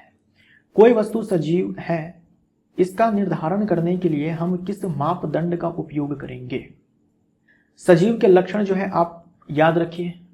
कोशिकीय संगठन, भाई जो सजीव होते हैं उनके अंदर कोशिका होती है, चेतना होती है उनके अंदर। चेतना का मतलब अपने पर्यावरण को महसूस करना और उसके अनुसार रिएक्ट करना, उसके अनुसार जो है प्रतिक्रिया देना। आप अपने पर्यावरण को महसूस कर सकते हो या नहीं कर सकते हो? हवा तेज चलती है, आप महसूस कर लेते हो। कहीं से कुछ गंध आ रही है, वो आप महसूस कर लेते हो। चींटी काट ली तो आप महसूस कर लेते हो। तो दुनिया के सारे जीव, भले ही वो आपको नग्न आंखों से दिखाई नहीं पड़ रहे हैं, चाहे हम बैक्टीरिया की बात क्यों नहीं करते हैं, सबके पास ये लक्षण होता है कि वो अपने पर्यावरण को महसूस कर लेते हैं। उसके बाद उपापचय, जो सजीव होते हैं उनके अंदर क्या होता है कि बहुत सारी अभिक्रियाएं चलती है जो लाइफ को बनाए रखती है। कुछ पदार्थ जो है बनते हैं, कुछ पदार्थ टूटते हैं। रिएक्शन में कुछ पदार्थ बनते हैं, कुछ पदार्थ टूटते हैं। तो बहुत तरह की अभिक्रियाएं जो है एक समय में चलती रहती है। उसके बाद है प्रजनन। अच्छा देखो, जो उपापचय है, कोशिकीय संगठन है, चेतना है, ये सारी जो अभिक्रियाएं होती है, ये सारे जो लक्षण है, ये हर सजीव के अंदर देखने को मिलेगा और किसी भी निर्जीव के अंदर देखने को नहीं मिलेगा। मतलब ये सारे के सारे लक्षण जो है ये आपको केवल सजीवों के ही अंदर मिलेंगे, निर्जीव के अंदर नहीं मिलेंगे। अगर हम प्रजनन की बात करते हैं, ये भी सजीव का ही लक्षण है, लेकिन अगर कोई प्रजनन नहीं करता है तो हम उसे ऐसा नहीं है कि बोलेंगे कि निर्जीव है। जैसे अगर किसी के अंदर चेतना नहीं है तो आप बोल सकते हो कि निर्जीव है। कोशिकीय संगठन नहीं है तो आप बोल सकते हो कि निर्जीव है। मेटाबॉलिक रिएक्शंस अगर नहीं हो रही है तो हम बोल सकते हैं कि निर्जीव है। लेकिन अगर कोई प्रजनन नहीं करता है तो आप थोड़ी बोलेंगे कि वो निर्जीव है। भाई किसी का शौक है हम बच्चे पैदा नहीं करेंगे, तो आप उसको निर्जीव थोड़ी बोलोगे, नहीं बोलोगे आप। कई सारे ऐसे जानवर होते हैं जो बच्चे पैदा करने में असमर्थ होते हैं, कई सारे कपल्स होते हैं जो बच्चे पैदा करने में असमर्थ होते हैं, तो आप उसको निर्जीव थोड़ी बोलोगे। तो ये सारे वो लक्षण हैं जो केवल सजीव के अंदर देखने को मिलेंगे, निर्जीव के अंदर देखने को नहीं मिलेंगे। ये वो लक्षण हैं जो केवल सजीवों के ही अंदर देखने को मिलेंगे। लेकिन अगर ये लक्षण नहीं है तो हम ये नहीं बोलेंगे कि निर्जीव नहीं है। तो हम इन तीनों को बोलेंगे कि डिफाइनिंग फीचर है, और इसको हम डिफाइनिंग फीचर नहीं मानकर चलते हैं। ऐसा नहीं है कि प्रजनन अगर नहीं कर रहा है तो वो निर्जीव हो जाएगा। ठीक, तो कोई वस्तु सजीव है, इसका निर्धारण करने के लिए हम किस मापदंड का उपयोग करेंगे? तो ये सारे लक्षण देख लेंगे। किसी जीव द्वारा किन कच्ची सामग्रियों का उपयोग किया जाता है? भाई किन कच्ची सामग्रियों का उपयोग किया जाता है तो भोजन हो जाएगा। जीवन के अनुरक्षण के लिए, भोजन के साथ आप ऑक्सीजन भी बोल सकते हो। जीवन के अनुरक्षण के लिए, मेंटेनेंस के लिए आप किन प्रक्रमों को आवश्यक मानेंगे? जीवन के अनुरक्षण के लिए, लाइफ को मेंटेन करने के लिए आप किन प्रक्रमों को आवश्यक मानेंगे? तो अभी आपने पढ़ा, पाचन है, श्वसन है, परिवहन है, उत्सर्जन है, राइट। अब हम लोग पढ़ने जा रहे हैं पहला प्रक्रम जो कि है पोषण। लाइफ प्रोसेस के अंदर कई सारे प्रोसेस हैं, जिसमें से पहला प्रोसेस है पोषण। और अभी तक आपने क्या पढ़ा कि ये सारे प्रोसेस क्यों जरूरी है एक लिविंग के लिए। हो सकता है कि आपके पास जो किताब है या फिर आपके पास जो पीडीएफ है वहां पर 6.2 की जगह पर 5.2 हो। तो नई वाली एनसीईआरटी के अंदर जो है एक चैप्टर को डिलीट कर दिया गया है, आवर्त सारणी चैप्टर को डिलीट कर दिया गया है। तो उसी कारण से ये जो चैप्टर है आपको मिलेगा चैप्टर नंबर 5 में, जो जैव प्रक्रम चैप्टर है ये मिलेगा चैप्टर नंबर 5 में, लेकिन मैंने जो PDF लिया हुआ है वहाँ पर पुराने वाले NCERT से लिया हुआ है, तो यहाँ पर देखो चैप्टर नंबर 6 में है ये लाइफ प्रोसेस चैप्टर, इसलिए यहाँ पर 6.2 लिखा हुआ है, यानी चैप्टर 6 का दूसरा टॉपिक आपके पास हो सकता है कि 5.2 हो, यानी चैप्टर 5 का दूसरा टॉपिक। तो खैर इससे कोई मतलब नहीं है, मेन ये जो टॉपिक है ये जरूरी है आपके लिए। जब हम टहलते हैं या साइकिल की सवारी करते हैं तो हम ऊर्जा का उपयोग करते हैं। उस स्थिति में भी जब हम कोई आभासी क्रियाकलाप नहीं कर रहे हैं, हमारे शरीर में क्रम की स्थिति के अनुरक्षण के लिए ऊर्जा की आवश्यकता होती है। भाई मेंटेनेंस हमारे बॉडी के अंदर लगातार चलता रहता है। आप कुछ खास एक्टिविटी नहीं कर रहे हैं, जरूरी नहीं है कि आप भाग रहे हैं, जरूरी नहीं है कि आप कुछ वैसा काम कर रहे हैं जहां बॉडी को जो है वो ज़्यादा ऊर्जा की आवश्यकता है, जैसे कि आप साइकिल चला रहे हैं, आप दौड़ रहे हैं, भाग रहे हैं, एक्सरसाइज कर रहे हैं। अगर आप इस तरह का काम नहीं भी कर रहे हैं, उस समय भी आपके बॉडी के अंदर मेंटेनेंस जो है वो चलता रहता है और उसके लिए ऊर्जा की आवश्यकता होती है। आप श्वसन कर रहे हैं, सांस ले रहे हैं, इसके लिए भी ऊर्जा चाहिए। आप थोड़ी बहुत बातें भी कर रहे हैं ना, तो भी आपको ऊर्जा चाहिए, तो भी आपको ऊर्जा चाहिए, राइट। ऊर्जा की आवश्यकता होती है। वृद्धि, विकास, प्रोटीन संश्लेषण आदि में हमें बाहर से भी पदार्थों की आवश्यकता होती है। वृद्धि विकास के लिए, प्रोटीन संश्लेषण के लिए हमें बाहर से भी पदार्थ की आवश्यकता होती है। यह ऊर्जा का स्रोत तथा पदार्थ जो हम खाते हैं वह भोजन है। तो जो हम पदार्थ खाते हैं ऊर्जा के लिए, ऊर्जा के स्रोत की बात की जा रही है यहाँ पर। जो बॉडी को ऊर्जा चाहिए उसके लिए जो हम लोग स्रोत लेते हैं बाहर से, जो पदार्थ लेते हैं बाहर से, उसे हम लोग क्या बोलते हैं? भोजन बोलते हैं। तो भोजन क्या है? ऊर्जा के स्रोत है। भोजन क्या है? ऊर्जा के स्रोत हैं। जो आप दाल, रोटी, चावल, तरह तरह की सब्जी, ये सब जो आप खाते हो वहां से आपको ऊर्जा मिलती है। और भी तरह तरह के पदार्थ मिलते हैं, लेकिन मेनली तो ऊर्जा आपको वहीं से मिलती है। अगर आप खाना नहीं खाते हो 1 दिन 2 दिन, तो आपको पता लग ही जाता है कि आपके बॉडी में कितनी एनर्जी है। सजीव अपना भोजन कैसे प्राप्त करते हैं? सजीव अपना भोजन कैसे प्राप्त करते हैं? तो हम लोगों ने पढ़ा था थोड़ी देर पहले कि भाई ऊर्जा का जो स्रोत है उसे भोजन बोलते हैं, और भोजन को बॉडी के बाहर से अंदर लेने के प्रक्रम को हम लोग पोषण बोलते हैं। सभी जीव में ऊर्जा तथा पदार्थ की सामान्य आवश्यकता समान है, लेकिन इसकी आपूर्ति भिन्न विधियों से होती है। भाई हर जीव को जो है, हर जीव को ऊर्जा चाहिए, हर जीव को ऊर्जा चाहिए। ऊर्जा के लिए भाई पदार्थ चाहिए, सबको चाहिए, लेकिन इसकी आपूर्ति भिन्न विधियों से होती है। सबको ऊर्जा चाहिए, ऊर्जा के स्रोत चाहिए, लेकिन उनको मिलेंगे कैसे? उनको ये मिलेंगे कैसे? ये अलग अलग हो सकते हैं, अलग अलग विधियों से मिल सकती है। कुछ जीव अकार्बनिक स्रोतों से कार्बन डाइऑक्साइड तथा जल के रूप में सरल पदार्थ प्राप्त करते हैं। ये जीव सपोषी हैं। प्लांट की बात की जा रही है। कुछ जीव जो है अकार्बनिक स्रोतों से कार्बन डाइऑक्साइड तथा जल के रूप में सरल पदार्थ प्राप्त करते हैं। कार्बन डाइऑक्साइड और जल के रूप में सरल पदार्थ को जो है वो प्राप्त करते हैं। ये जीव कैसे होते हैं? कौन होते हैं? सपोषी होते हैं,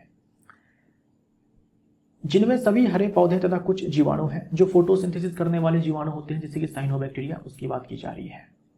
तो समझ में आया आपको यहां तक कि हर जीव को ऊर्जा चाहिए, उसके लिए ऊर्जा का स्रोत उन्हें चाहिए, भाई पदार्थ चाहिए। सभी जीवों में ऊर्जा तथा पदार्थ की सामान्य आवश्यकता होती है। सारे जीव को एनर्जी चाहिए, सारे जीव को जो है एनर्जी देने वाले पदार्थ चाहिए, लेकिन इनकी आपूर्ति जो है वो अलग अलग तरीके से होती है। अब जो सपोषी होते हैं, जो हरे पौधे होते हैं या फिर कुछ जीवाणु होते हैं, वो इन पदार्थों को अलग तरीके से लेते हैं। भाई कार्बन डाइऑक्साइड और जल जैसे सरल पदार्थ को वो लेते हैं और बाद में जो है वो पदार्थ का निर्माण करते हैं, जहां से वो ऊर्जा लेते हैं। अन्य जीव जटिल पदार्थों का उपयोग करते हैं। इन जटिल पदार्थों को सरल पदार्थों में खंडित करना अनिवार्य है ताकि ये जीव के समारक्षण तथा वृद्धि में प्रयुक्त हो सके। अब जो हरे पौधे होते हैं, कुछ जीवाणु जो होते हैं जो फोटोसिंथेसिस करते हैं, वो सरल पदार्थ लेते हैं, कार्बन डाइऑक्साइड लेते हैं, जल लेते हैं और बॉडी के अंदर वो जटिल पदार्थों का निर्माण करते हैं। वहीं कुछ जीव जैसे कि हम लोग हैं, बाहर से क्या करते हैं कि जटिल पदार्थ लेते हैं, रोटी खाते हैं, चावल खाते हैं, दाल खाते हैं। इन सारे में क्या होता है? कार्बोहाइड्रेट होता है, प्रोटीन होता है, ये सब क्या है? जटिल पदार्थ है। इन सारे को बॉडी के अंदर तोड़ा जाता है, इन सारे को बॉडी के अंदर जो है खंडित किया जाता है ताकि ये जीव के संरक्षण तथा वृद्धि में प्रयुक्त हो सके, ताकि हमारे बॉडी के ग्रोथ एंड डेवलपमेंट में यूज हो सके। इसे प्राप्त करने के लिए जीव जैव उत्प्रेरक का उपयोग करते हैं। ये जो हम लोग जटिल पदार्थ बाहर से लेते हैं उसको खंडित करने के लिए हम क्या करते हैं, हमारे बॉडी के अंदर क्या होता है, जैव उत्प्रेरक होता है, बायो कैटालिस्ट होता है। जैव उत्प्रेरक यानी कि बायो कैटालिस्ट, जिसे हम लोग एंजाइम भी कहते हैं। अतः विषमपोषी उत्तरजीविता के लिए प्रत्यक्ष या परोक्ष रूप से स्वपोषी पर आश्रित होते हैं। जंतु तथा कवक इसी प्रकार के विषमपोषी जीवों में सम्मिलित है। कहा जा रहा है विषमपोषी वो जीव होते हैं जो प्रत्यक्ष या परोक्ष रूप से किस पर निर्भर रहते हैं, स्वपोषी पर निर्भर रहते हैं। डायरेक्ट या फिर इनडायरेक्ट रूप से ये विषमपोषी किस पर निर्भर रहते हैं, स्वपोषी पर निर्भर रहते हैं। और स्वपोषी कौन होते हैं, जो अपना भोजन खुद से बना लेते हैं, बाहर से सरल पदार्थ लेते हैं और जटिल पदार्थ का निर्माण वो बॉडी के अंदर करते हैं। कहा जा रहा है कि जो जंतु है, जो कवक है, ये विषमपोषी होते हैं। बैक्टीरिया भी जो होते हैं वो विषमपोषी होते हैं, लेकिन कुछ बैक्टीरिया जो होते हैं वो स्वपोषी होते हैं, जैसे कि साइनोबैक्टीरिया, राइट। तो हम लोग सबसे पहले क्या है कि स्वपोषी पोषण के बारे में पढ़ेंगे। हमें जो है पढ़ना है स्वपोषी पोषण के बारे में और विषमपोषी पोषण के बारे में पढ़ना है। तो आज के इस वाले पार्ट में हम लोग स्वपोषी पोषण के बारे में पढ़ेंगे, यानी पादपों के अंदर जो पोषण का प्रक्रम है उसके बारे में पढ़ेंगे। तो जो स्वपोषी होते हैं वो इन पदार्थों को, जो स्वपोषी होते हैं उनको भी ये पदार्थ चाहिए, जो विषमपोषी होते हैं उनको भी ये दोनों पदार्थ चाहिए, उनको भी ये पदार्थ चाहिए। लेकिन स्वपोषी अलग तरीके से लेते हैं, विषमपोषी जो अलग तरीके से लेते हैं। तो स्वपोषी के बारे में हम लोग पढ़ेंगे। स्वपोषी जीव की कार्बन तथा ऊर्जा की आवश्यकताएं प्रकाश संश्लेषण द्वारा पूरी होती है। स्वपोषी जीव को जो कार्बन चाहिए, जो ऊर्जा चाहिए, इसकी आवश्यकता प्रकाश संश्लेषण द्वारा पूरी होती है। यह वह प्रक्रम है जिसमें स्वपोषी बाहर से लिए पदार्थों को ऊर्जा संचित रूप में परिवर्तित कर देता है। स्वपोषी क्या करते हैं कि बाहर से जो सरल पदार्थ लेते हैं उसको उस फॉर्म में कन्वर्ट कर देते हैं जिसमें क्या स्टोर होती है, एनर्जी स्टोर होती है। ये पदार्थ कार्बन डाइऑक्साइड तथा जल के रूप में लिए जाते हैं। ये जो पदार्थ बाहर से लेते हैं वो क्या है, कार्बन डाइऑक्साइड है और जल है, यानी कार्बन डाइऑक्साइड और जल इनके लिए कच्चा पदार्थ है। सूर्य के प्रकाश तथा क्लोरोफिल की उपस्थिति में कार्बोहाइड्रेट, सूर्य के प्रकाश तथा क्लोरोफिल की उपस्थिति में ये जो पदार्थ होते हैं कार्बोहाइड्रेट में परिवर्तित हो जाते हैं। तो बाहर से स्वपोषी क्या करते हैं, जैसे कि हरे पौधे और कुछ बैक्टीरिया क्या करते हैं भाई, कार्बन डाइऑक्साइड लेते हैं और जल लेते हैं। सनलाइट के प्रेजेंस में और क्लोरोफिल के प्रेजेंस में ये क्या करते हैं, इनसे कार्बोहाइड्रेट बनाते हैं। यही वो कार्बोहाइड्रेट है जिसमें ऊर्जा संचित है। ठीक, ये कार्बोहाइड्रेट कौन सा होता है, अगर हम प्लांट की बात करते हैं तो ग्लूकोज होता है। कार्बोहाइड्रेट पौधों को ऊर्जा प्रदान करने में प्रयुक्त होते हैं। इसी ग्लूकोज को तोड़ करके जो है एटीपी बनाया जाता है ना।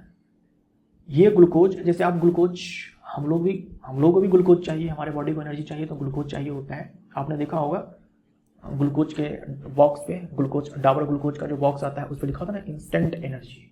इंस्टेंट एनर्जी क्यों लिखा होता है, जो हम रोटी खाते हैं, चावल खाते हैं, वो पाचन प्रक्रिया से गुजरने के बाद ग्लूकोज बनता है। लेकिन जो आप ग्लूकोज का बॉक्स देखते हो उसमें ऑलरेडी ग्लूकोज होता है। तो जैसे ही हम लोग पानी में घोल करके उसको पीते हैं सीधा ब्लड में चला जाता है। लेकिन जो आप रोटी खाएंगे, रोटी खाएंगे, चावल खाएंगे, वो पूरा पाचन प्रक्रिया से गुजरने के बाद ग्लूकोज बनेगा, तब जाकर के बॉडी में जाएगा। और पाचन में टाइम लगता है भाई, 3 घंटे, 4 घंटे, 5 घंटे पाचन में टाइम लगता है। लेकिन जो वो ग्लूकोज होता है वो सीधा ब्लड में चला जाएगा और कोशिकाओं तक जो है वो ग्लूकोज पहुंच जाएगा। इसीलिए इंस्टेंट एनर्जी वहां पे लिखा होता है। उसी ग्लूकोज को तोड़ा जाएगा श्वसन प्रक्रिया में ग्लूकोज ऑक्सीजन की मदद से और बनेगा एटीपी, राइट। तो प्लांट के अंदर भी ये जो ग्लूकोज है, जो कि एक प्रकार का कार्बोहाइड्रेट है, ये ऊर्जा प्रदान करते हैं। अगले अनुभाग में हम अध्ययन करेंगे कि ये कैसे होता है, यानी श्वसन, जो जैव प्रक्रम का एक प्रक्रम है श्वसन, उसमें हम लोग पढ़ेंगे कि इस ग्लूकोज को तोड़ करके ऊर्जा जो है कैसे प्रदान की जाती है ऑक्सीजन के प्रेजेंस में। अगले अनुभाग, अच्छा ये तो हम लोगों ने पढ़ लिया। जो कार्बोहाइड्रेट तुरंत प्रयुक्त नहीं होते हैं उन्हें मंड के रूप में संचित कर लिया जाता है। यह रक्षित आंतरिक ऊर्जा की तरह कार्य करेगा, है ना। ये स्टोर्ड इंटरनल एनर्जी की तरह कार्य करेगा तथा पौधे द्वारा आवश्यकता अनुसार प्रयुक्त कर लिया जाएगा। देखो फोटोसिंथेसिस हुआ भाई, ये सरल पदार्थ प्लांट ने लिए बाहर से, क्लोरोफिल के प्रेजेंस में, सूर्य के प्रकाश की उपस्थिति में इसने कार्बोहाइड्रेट बना लिया, ग्लूकोज बना लिया। ग्लूकोज से उसे प्लांट को ऊर्जा मिलने वाली है। लेकिन भाई जितना ग्लूकोज बच गया है, जितने ग्लूकोज की आवश्यकता थी उतना यूज कर लिया गया। लेकिन जो बच गया ग्लूकोज उसको ना मंड के रूप में स्टोर कर लिया जाता है। मंड का मतलब होता है स्टार्च। तो जो ग्लूकोज फिलहाल यूज नहीं होगा, जो ग्लूकोज फिलहाल यूज नहीं होगा उसे स्टार्च के रूप में स्टोर कर लिया जाएगा। इसका इस्तेमाल प्लांट बाद में करेंगे। जब ग्लूकोज की कमी हो जाएगी तो वापस इस स्टार्च को जो है ग्लूकोज में कन्वर्ट कर दिया जाएगा। तो आपसे पूछा जाता है कि जो प्लांट है उनमें फूड जो है किस फॉर्म में स्टोर होता है, तो आप बोलेंगे स्टार्च के फॉर्म में होता है। कार्बोहाइड्रेट किस फॉर्म में स्टोर होता है, तो आप बोलेंगे स्टार्च के फॉर्म में होता है। संचित भोज्य पदार्थ जो है प्लांट के अंदर स्टार्च होता है। हमारे बॉडी के अंदर भी ऐसा होता है, जितने ग्लूकोज की आवश्यकता है यूज कर ली जाएगी, जो बच ग्लूकोज जाएगा उसे दूसरे फॉर्म में स्टोर कर लिया जाएगा। तो हमारे बॉडी के अंदर जो है ग्लाइकोजन के फॉर्म में स्टोर किया जाता है। ग्लाइकोजन को ना एनिमल स्टार्च भी कहा जाता है, एनिमल स्टार्च भी कहा जाता है। कुछ इसी तरह की स्थिति हमारे अंदर भी देखी जाती है। हमारे द्वारा खाए गए भोजन से उत्पन्न ऊर्जा का कुछ भाग हमारे शरीर में ग्लाइकोजन के रूप में संचित हो जाता है।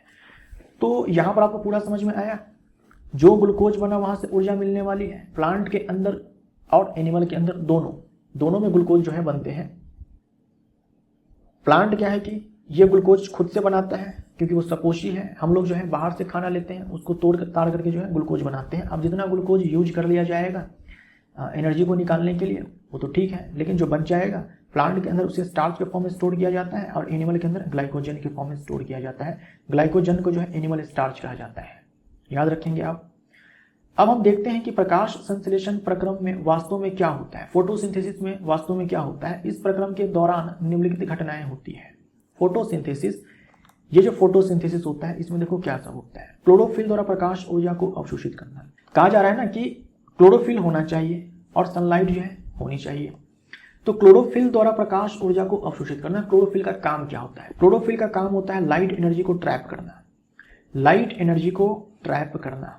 ये फोटोसिंथेसिस का जो काम है ना, ये क्लोरोप्लास्ट में होता है, ठीक है, क्लोरोप्लास्ट में होता है। तो क्लोरोफिल का काम क्या हो गया?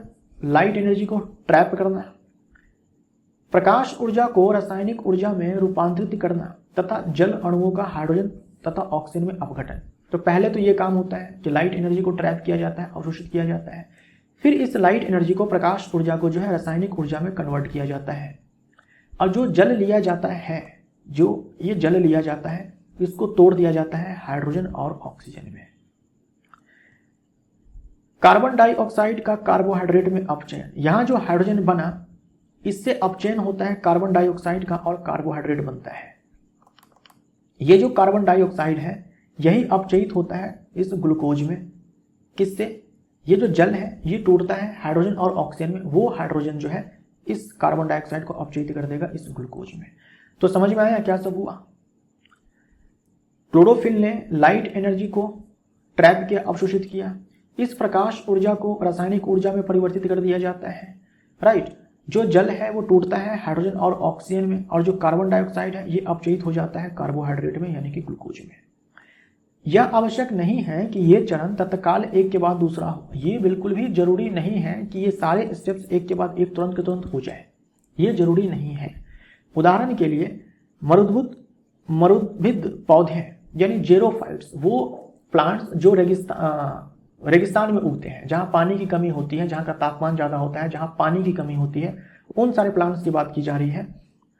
वो सारे प्लांट्स जो होते हैं वो रात्रि में कार्बन डाइऑक्साइड लेते हैं और एक मध्यस्थ उत्पाद बनाते हैं। दिन में क्लोरोफिल ऊर्जा अवशोषित करके अंतिम उत्पाद बनाता है। दिन में क्लोरोफिल ऊर्जा अवशोषित करके अंतिम उत्पाद बनाता है। ऊर्जा यानी कि प्रकाश ऊर्जा अवशोषित करके अंतिम उत्पाद यानी कि ग्लूकोज बनाता है। जो ये जेरोफाइट्स होते हैं, जो मरुस्थलीय पादप होते हैं, वो क्या करते हैं कि रात के समय क्या करेंगे? कार्बन डाइऑक्साइड ले लेंगे। भाई रात के समय में कार्बन डाइऑक्साइड ले लिया और बीज का कोई उत्पाद बना के रख लिया, ठीक। इसको आप ऐसे समझ सकते हो जैसे आपको मान लो कि मॉर्निंग में 4 बजे निकलना है, कहीं दूर निकलना है, तो इसके लिए आपने सोचा कि रास्ते में खाने पीने के लिए कुछ सामान बना लेते हैं। मान लो कि आपने सोचा कि यार पनीर का कोई सब्जी बना लेते हैं, मसालेदार सब्जी। आपने सोचा कि यार सुबह में 4 बजे उठकर बनाएंगे तो काफी लेट हो जाएगा, तो आप क्या करेंगे कि भाई पनीर को फ्राई करके रात में रख लेंगे, मसाला भी आप रात में ही तैयार कर लेंगे, लेकिन आप सुबह में क्या करेंगे? सब्जी को बनाएंगे, पूरा मसाला और पनीर सब एक साथ डालेंगे और उसको पूरा जो अंतिम रूप है वो आप मॉर्निंग में देंगे। रात में आपने क्या किया? आधा आपने सामान बना लिया, बीच का आपने सामान बना लिया, पनीर को फ्राई कर लिया और आपने मसाला तैयार कर लिया, मॉर्निंग में आपने उसको पूरा का पूरा कंप्लीट किया। यह चीज आपसे कहा जा रहा है कि जो मरुस्थलीय पादप होते हैं वो रात में कार्बन डाइऑक्साइड लेते हैं और कोई मध्यस्थ उत्पाद बनाते हैं। जैसे आपने मध्यस्थ उत्पाद क्या बनाया, मसाला आपने तैयार कर लिया और पनीर आपने फ्राई कर लिया। अंतिम उत्पाद आपने मॉर्निंग में बनाया, पनीर मसाला का सब्जी। बस एक एग्जाम्पल मैंने दिया आपको। तो जो मरुस्थलीय पादप होते हैं रात में कार्बन डाइऑक्साइड लेते हैं और बीज का उत्पाद बना लेते हैं कोई, फिर दिन में क्या करते हैं वो क्लोरोफिल सनलाइट को एब्जॉर्ब करेगा और अंतिम उत्पाद ग्लूकोज बनेगा। आइए हम देखें कि उपरोक्त अभिक्रिया का प्रत्येक घटक प्रकाश संश्लेषण के लिए किस प्रकार आवश्यक है। यदि आप ध्यानपूर्वक एक पत्ती की अनुप्रस्थ काट का सूक्ष्मदर्शी द्वारा अवलोकन करेंगे तो आप नोट करेंगे कि कुछ कोशिकाओं में हरे रंग के बिंदु दिखाई देते हैं। ये हरे बिंदु कोशिकांग हैं जिन्हें क्लोरोप्लास्ट कहते हैं। इनमें क्लोरोफिल होता है। आइए हम एक क्रियाकलाप करते हैं जो दर्शाता है कि प्रकाश संश्लेषण के लिए क्लोरोफिल आवश्यक है। यहां देख लो, एक पत्ती को काटा गया है, इतने पार्ट को आपको जूम करके दिखाया गया है। ये पिक्चर मैं आपको ऑलरेडी दिखा चुका हूं ऊतक वाले चैप्टर में, पादप ऊतक वाले चैप्टर में। यहां पर देखो ऊपरी बाह्य त्वचा है, ऊपर वाला एपिडर्मिस है, नीचे वाला एपिडर्मिस है। एपिडर्मिस के ऊपर जो है क्यूटिकल की परत होती है, क्यूटिन की परत होती है जिसे हम लोग क्यूटिकल बोलते हैं। ये मोमी पदार्थ होता है, मोम जैसा पदार्थ होता है, वैक्स जैसा होता है। याद हो तो आपको मैंने आपसे कहा था कि ये जो कोशिकाएं होती है इसे हम लोग मेसोफिल सेल्स बोलते हैं, जिसमें भरपूर मात्रा में क्या होते हैं, हरित लवक होते हैं। ये ग्रीन ग्रीन बिंदु जैसी संरचनाएं जो आपको दिखाई गई है, जो इसमें कहा गया है बिंदु, हरे बिंदु जो आपको दिखाया गया है वो क्या है, क्लोरोप्लास्ट है। और इसी क्लोरोप्लास्ट में क्या होता है कि क्लोरोफिल होता है। इसी क्लोरोप्लास्ट में फोटोसिंथेसिस होता है, प्रकाश संश्लेषण होता है, और इसी में क्या है कि क्लोरोफिल होता है जो कि लाइट एनर्जी को ट्रैप करने का काम करता है। ठीक, तो ये जो मेसोफिल सेल्स होते हैं, ये जो मेसोफिल सेल्स होते हैं वास्तव में पैरेन्काइमा सेल्स ही होते हैं। तो मेसोफिल सेल्स पत्तियों में पाई जाती है जिनमें भरपूर मात्रा में क्लोरोप्लास्ट होते हैं, ताकि ज्यादा से ज्यादा फोटोसिंथेसिस हो, ज्यादा से ज्यादा क्या हो कि फूड बन पाए। राइट। उसके बाद जो एपिडर्मिस की कुछ कोशिकाएं होती है रूपांतरित हो जाती है, जिसे हम लोग द्वार कोशिका बोलते हैं, रक्षक कोशिका बोलते हैं, और उसके बीच का जो छेद होता है उसे हम लोग स्टोमेटा बोलते हैं, है ना, स्टोमेटा बोलते हैं। ये सब मैं आपको ऑलरेडी बता चुका हूं एक बार बहुत ही अच्छे से। एक्टिविटी 6.1 किस लिए है, ये दर्शाने के लिए है कि फोटोसिंथेसिस के लिए क्लोरोफिल आवश्यक है। इस एक्टिविटी में देखो क्या कहा गया है, गमले में लगा एक शबलित पत्ती वाला पौधा लीजिए। आप मनी प्लांट का पौधा ले सकते हैं, फिर क्रॉटन का पौधा ले सकते हैं। गमले में लगा हुआ वो पौधा होना चाहिए, और पत्ती कैसी होनी चाहिए, शबलित पत्ती जो है वो होनी चाहिए। शबलित पत्ती का मतलब ये हो गया कि भाई ऐसी पत्ती होनी चाहिए जहां पर ऐसे पत्ती ऐसी नहीं होनी चाहिए जो एकदम से ग्रीन हो, पूरा का पूरा ग्रीन हो, ऐसी नहीं होनी चाहिए। ऐसे होने चाहिए, पैचेज में होने चाहिए कलर, है ना, कुछ जो है ग्रीन होने चाहिए, कुछ हिस्से पत्ती के ग्रीन होने चाहिए, कुछ जो है दूसरे कलर के हो सकते हैं। यहाँ पर जैसे मनी प्लांट में देखेंगे तो आप ये येलो कलर है, ये येलो कलर है, कहीं पर येलो कलर है, कहीं पर ग्रीन कलर है। तो इस टाइप की जो है आप इस टाइप की पत्ती होनी चाहिए, आपको वो वाला पौधा लेना है। अगर आप क्रॉटन का लीफ देखेंगे तो उसमें जो है कुछ पार्ट ग्रीन मिलेगा आपको, कुछ पार्ट जो है अलग कलर का मिलेगा। तो वैसा आपको प्लांट लेना है जिसमें शबलित पत्ती हो। शबलित पत्ती का मतलब आप समझ गए। क्या करना है कि उस गमले में लगे हुए पौधे को, गमला सहित जो है, 3 दिन अंधेरे में रख दीजिए। 3 दिन अंधेरे में आप रखेंगे तो क्या होगा कि फोटोसिंथेसिस नहीं होगा। फोटोसिंथेसिस नहीं होगा क्योंकि आपने अंधेरे में रख दिया, एकदम से अंधेरा, डार्क रूम, ना तो सनलाइट ना ही कमरे में कोई बल्ब जलना चाहिए, लाइट बिल्कुल भी नहीं होनी चाहिए। आप अंधेरे में रख देंगे तो लाइट के अब्सेंस में फोटोसिंथेसिस का काम नहीं होगा, फोटोसिंथेसिस की प्रक्रिया जो है वो नहीं चलेगी। हम जानते हैं कि प्लांट के अंदर जो ग्लूकोज यूज नहीं हो रहा था उसे स्टार्च के फॉर्म में कन्वर्ट कर दिया गया था। जो ग्लूकोज यूज नहीं हुआ था उसे स्टार्च के फॉर्म में कन्वर्ट कर दिया गया था। तो जब फोटोसिंथेसिस का काम नहीं होगा तो ग्लूकोज नहीं बनेगा, तो जो स्टार्च बना था ना उसी को वापस से ग्लूकोज में कन्वर्ट किया जाएगा। तो जब आप 3 दिन तक प्लांट को अंधेरे में रख देंगे तो फोटोसिंथेसिस नहीं होगा, नया ग्लूकोज नहीं बनेगा, तो जो स्टार्च स्टोर्ड था वो सारा का सारा यूज हो जाएगा। स्टार्च बोले तो मंड, ताकि संपूर्ण मंड प्रयुक्त हो जाए, पूरा का पूरा स्टार्च खत्म हो जाएगा। अब पौधे को लगभग 6 घंटे के लिए सूर्य के प्रकाश में रखिए। तो पहले रखा 3 दिन अंधेरे कमरे में ताकि पूरा का पूरा स्टार्च खत्म हो जाए, फोटोसिंथेसिस नहीं होगा। फिर आप क्या करेंगे, 6 घंटे तक सूर्य के प्रकाश में रखेंगे ताकि फोटोसिंथेसिस हो जाए। पौधे से एक पत्ती तोड़ लेना है, उसमें हरे भाग को अंकित करिए तथा उन्हें एक कागज पर ट्रेस कर लीजिए। भाई पत्ती हम लोगों ने ऐसा चुना है जो शबलित है, कहीं पर ग्रीन पार्ट है कहीं पर नहीं है। जहां जहां ग्रीन पार्ट है वहां वहां क्लोरोफिल है। क्लोरोफिल जो है हरा रंग देता है, हम जानते हैं। तो हमने क्या किया है, उस पत्ती को ट्रेस कर लिया है ना, कागज पर ऐसे ड्रॉ कर लिया, कागज पर ऐसे ड्रॉ कर लिया कि कहां पर हरा भाग है कहां पर हरा भाग नहीं है। कुछ मिनट के लिए इस पत्ती को उबलते पानी में डाल दीजिए। उबलते पानी में पत्ती को डाल देना है ताकि पत्ती जो है सॉफ्ट हो जाए, पत्ती जो है सॉफ्ट हो जाए और पत्ती की जो कोशिका है उसकी जो कोशिका भित्ति है वो रप्चर हो जाए, आप बोल सकते हो टूट जाए। इसके बाद इसे अल्कोहल से भरे बीकर में डुबा दीजिए। इसके बाद इसे अल्कोहल से भरे बीकर में डुबा देना है। इस बीकर को सावधानी से जल उष्मक में रखकर तब तक गर्म करिए ताकि गर्म करिए जब तक अल्कोहल उबलने ना लगे। आपको क्या करना है, जो पानी में आपने उबाला पत्ती को, उस पत्ती को निकालना है और उसको डाल देना है एक ऐसे बीकर में जिसमें अल्कोहल है। अब उस अल्कोहल को गर्म करना है, लेकिन आप उस अल्कोहल को डायरेक्ट चूल्हे पर नहीं चढ़ाएंगे। आप उस अल्कोहल को डायरेक्ट चूल्हे पर नहीं चढ़ाएंगे। मान लीजिए कि ये बीकर है, इसमें पत्ती है और इसी में अल्कोहल है। आप इसको डायरेक्ट चूल्हे पर नहीं चढ़ाएंगे, अल्कोहल दहनशील होता है, आग जो है वो पकड़ सकता है। तो हम क्या करेंगे, एक बड़ा सा बीकर लेंगे जिसमें पानी होगा और हम लोग इस पानी को गर्म करेंगे। यानी अल्कोहल वाले बीकर को गर्म करना है, लेकिन इनडायरेक्ट वे में, डायरेक्ट चूल्हे पर नहीं चढ़ाना है। हम लोग इस पानी को गर्म करेंगे और उसके ऊपर वो बीकर होगा जिसमें ये अल्कोहल है। पानी गर्म होगा और उस गर्मी को पाकर के अल्कोहल भी गर्म होगा और तब तक उसको गर्म करेंगे जब तक ये अल्कोहल क्या है कि उबलने ना लगे। उसके बाद देखो पत्ती के रंग का क्या होता है, विलियन का रंग कैसा हो जाता है। जब आप अल्कोहल में, इस उबलते अल्कोहल में इस पत्ती को डालेंगे या फिर अल्कोहल में डालने के बाद ये जो पत्ती है, ये पत्ती का जो हरा रंग है ये सब गायब हो जाएगा, क्योंकि जो क्लोरोफिल है ना, क्लोरोफिल जो मॉलिक्यूल है वो घुल जाता है अल्कोहल में। पूरा अल्कोहल का जो रंग है वो हरा हो जाएगा। विलियन का रंग कैसा हो जाता है, तो ये हरा हो जाएगा, लेकिन जो पत्ती है वो रंगहीन हो जाएगी या थोड़ी बहुत जो है येलो टाइप की हो जाएगी। कहने का मतलब जो ग्रीन कलर है वो खत्म हो जाएगा क्योंकि क्लोरोफिल अल्कोहल में घुल जाएगा।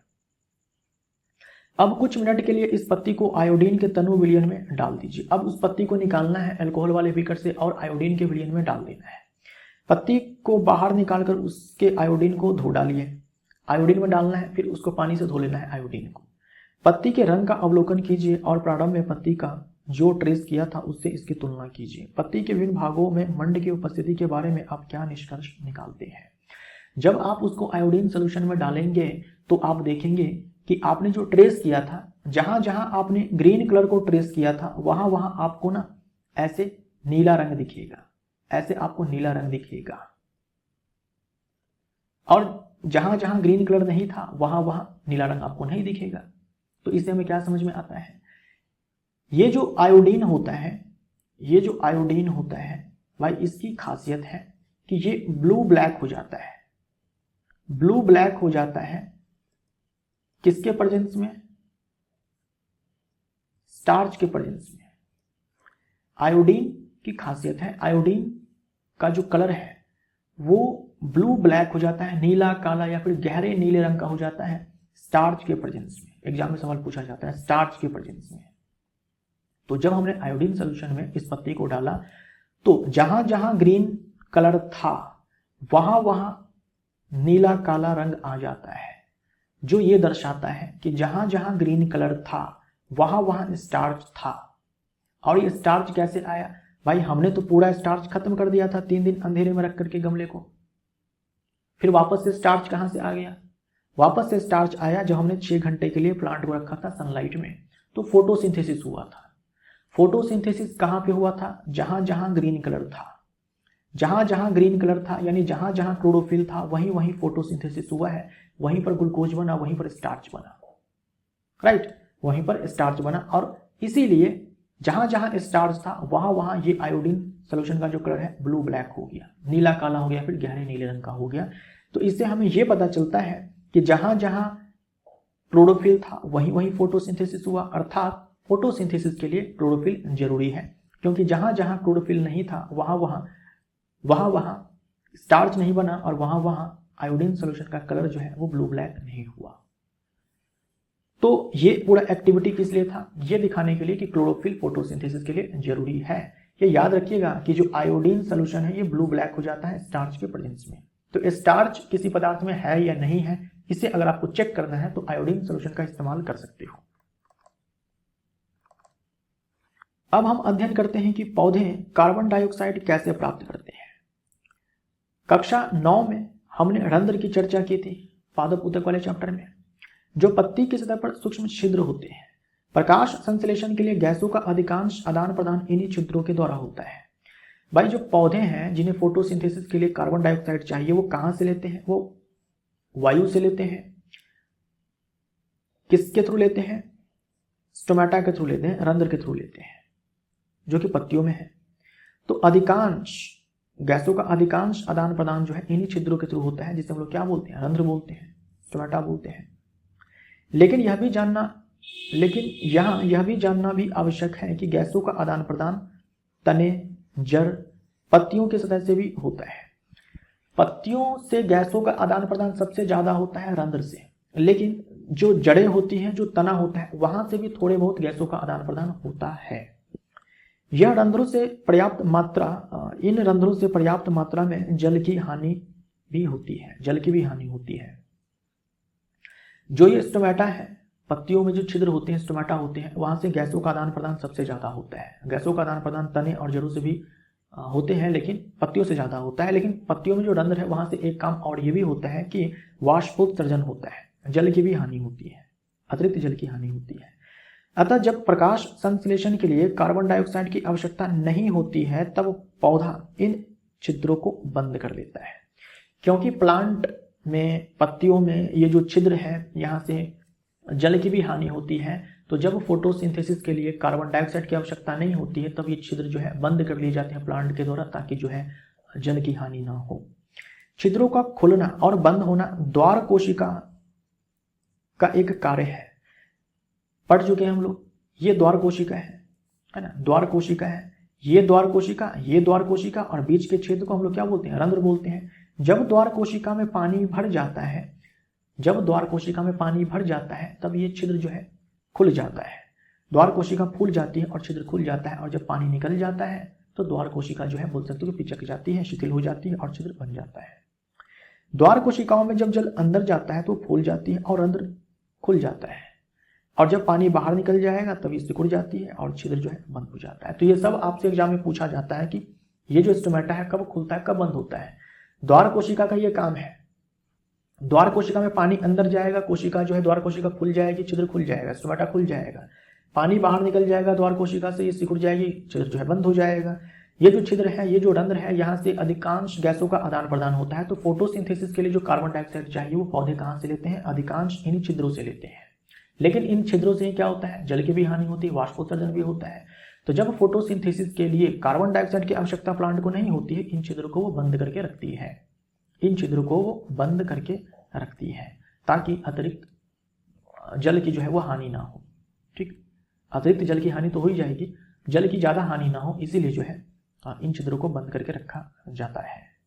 एक्टिविटी 6.2 देखते हैं। इस एक्टिविटी से आपको यह दिखाया गया है कि फोटोसिंथेसिस के लिए कार्बन डाइऑक्साइड आवश्यक है या नहीं है। इससे पहले वाले में आपने क्या देखा कि क्लोरोफिल आवश्यक है फोटोसिंथेसिस के लिए। अब देखो कि कार्बन डाइऑक्साइड कितना जरूरी है फोटोसिंथेसिस के लिए। लगभग समान आकार के गमले में लगे 2 पौधे लीजिए। आपको सेम प्लांट लेना है, सेम साइज का, 2 अलग अलग गमले में। 3 दिन तक उन्हें अंधेरे कमरे में रखिए। अंधेरे कमरे में क्यों रखा? ताकि फोटोसिंथेसिस ना हो और सारा जो स्टार्च जो स्टोर है वो सब खत्म हो जाए, यूज हो जाए। अब प्रत्येक पौधे को अलग अलग कांच पट्टिका पर रखिए। एक पौधे के पास वॉच ग्लास में पोटेशियम हाइड्रोक्साइड रखिए। पोटेशियम हाइड्रोक्साइड का उपयोग कार्बन डाइऑक्साइड को अवशोषित करने के लिए किया जाता है। चित्र 6.4 के अनुसार दोनों पौधों को अलग अलग बेलजार से ढक दीजिए। जार के तल को सील करने के लिए कांच पट्टिका पर वैसलीन लगा देते हैं। इससे प्रयोग वायु रोधी हो जाता है।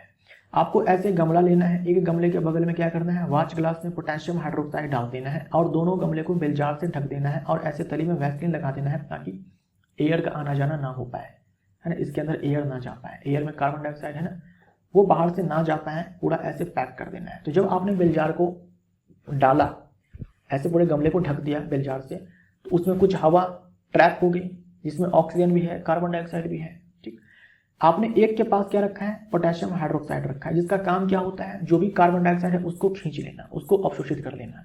तो इसके अंदर जो भी एयर ट्रैप है उसमें जो कार्बन डाइऑक्साइड है उसको ये जो पोटेशियम हाइड्रोक्साइड सबको अवशोषित कर लेगा। लेकिन इसमें नहीं रखा है तो इसमें कार्बन डाइऑक्साइड रहेगा। ठीक, कार्बन डाइऑक्साइड गैस जो है इसमें रहने वाली है। लगभग 2 घंटे के लिए पौधों को सूर्य के प्रकाश में रखिए। अब सनलाइट में दोनों को डाल देना है। प्रत्येक पौधे से एक पत्ती तोड़िए तथा उपरोक्त क्रियाकलाप की तरह उसमें मंड की उपस्थिति की जांच कीजिए।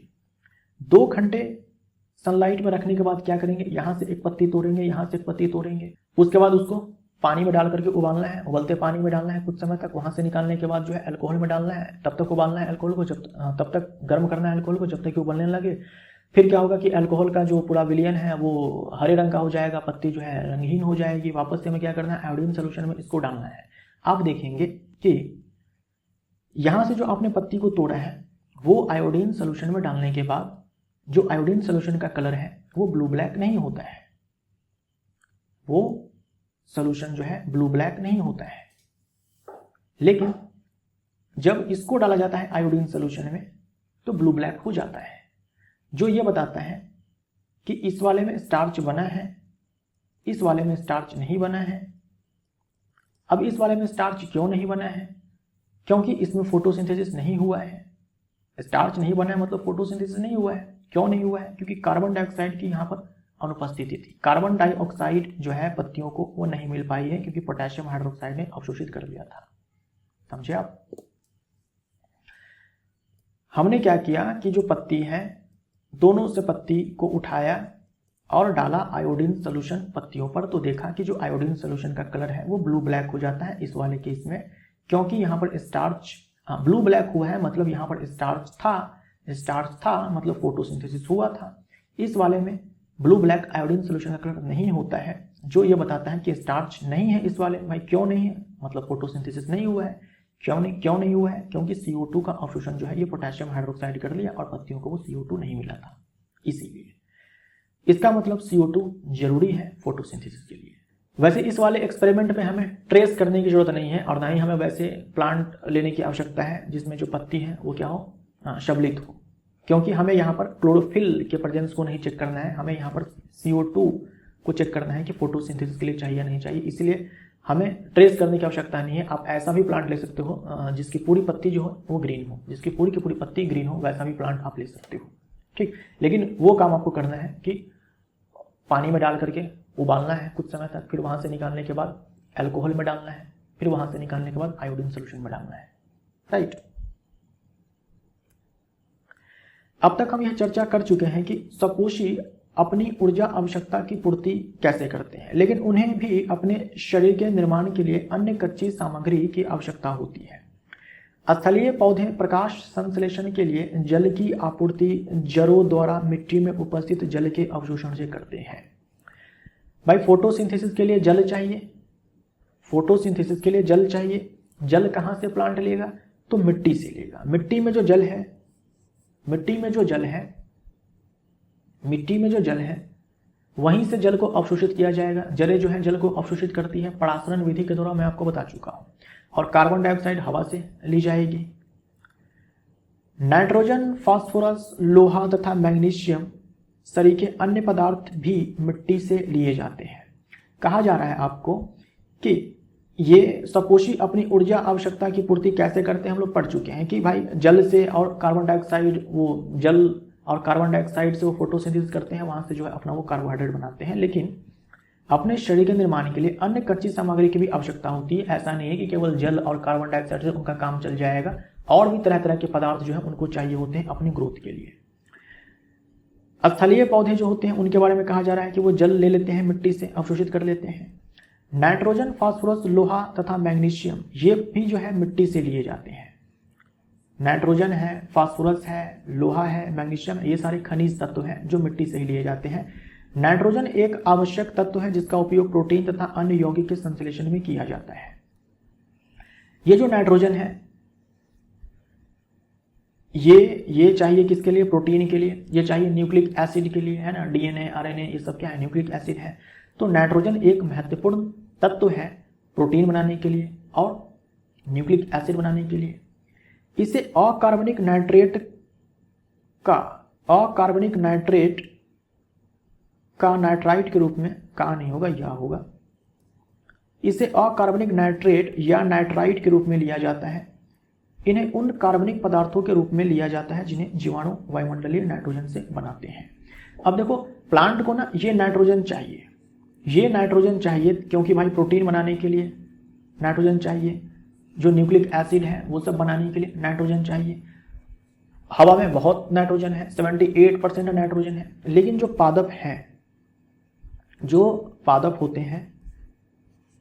पादप होते हैं वायुमंडल में, ये जो नाइट्रोजन है इसको वो डायरेक्ट नहीं ले पाएंगे। इस नाइट्रोजन को वो डायरेक्ट नहीं ले पाते हैं। तो होता ये है कि भाई ये जो नाइट्रोजन है इसे नाइट्रेट आयन में, है ना, नाइट्राइट आयन में, है ना, नाइट्रेट आयन में, नाइट्राइट आयन में कन्वर्ट किया जाता है। ठीक है, और इसी नाइट्रोजन से जो है अमोनियम आयन बनाया जाता है। इसे हम लोग बोलते हैं नाइट्रोजन का स्थिरीकरण। ये जो वायुमंडलीय नाइट्रोजन है इसे नाइट्रेट, नाइट्राइट, अमोनियम आयन में कन्वर्ट करना, ये सब क्या कहलाता है? नाइट्रोजन का फिक्सेशन कहलाता है ना। नाइट्रोजन फिक्सिंग बैक्टीरिया होते हैं कुछ जो ये सब कारनामा कर देते हैं।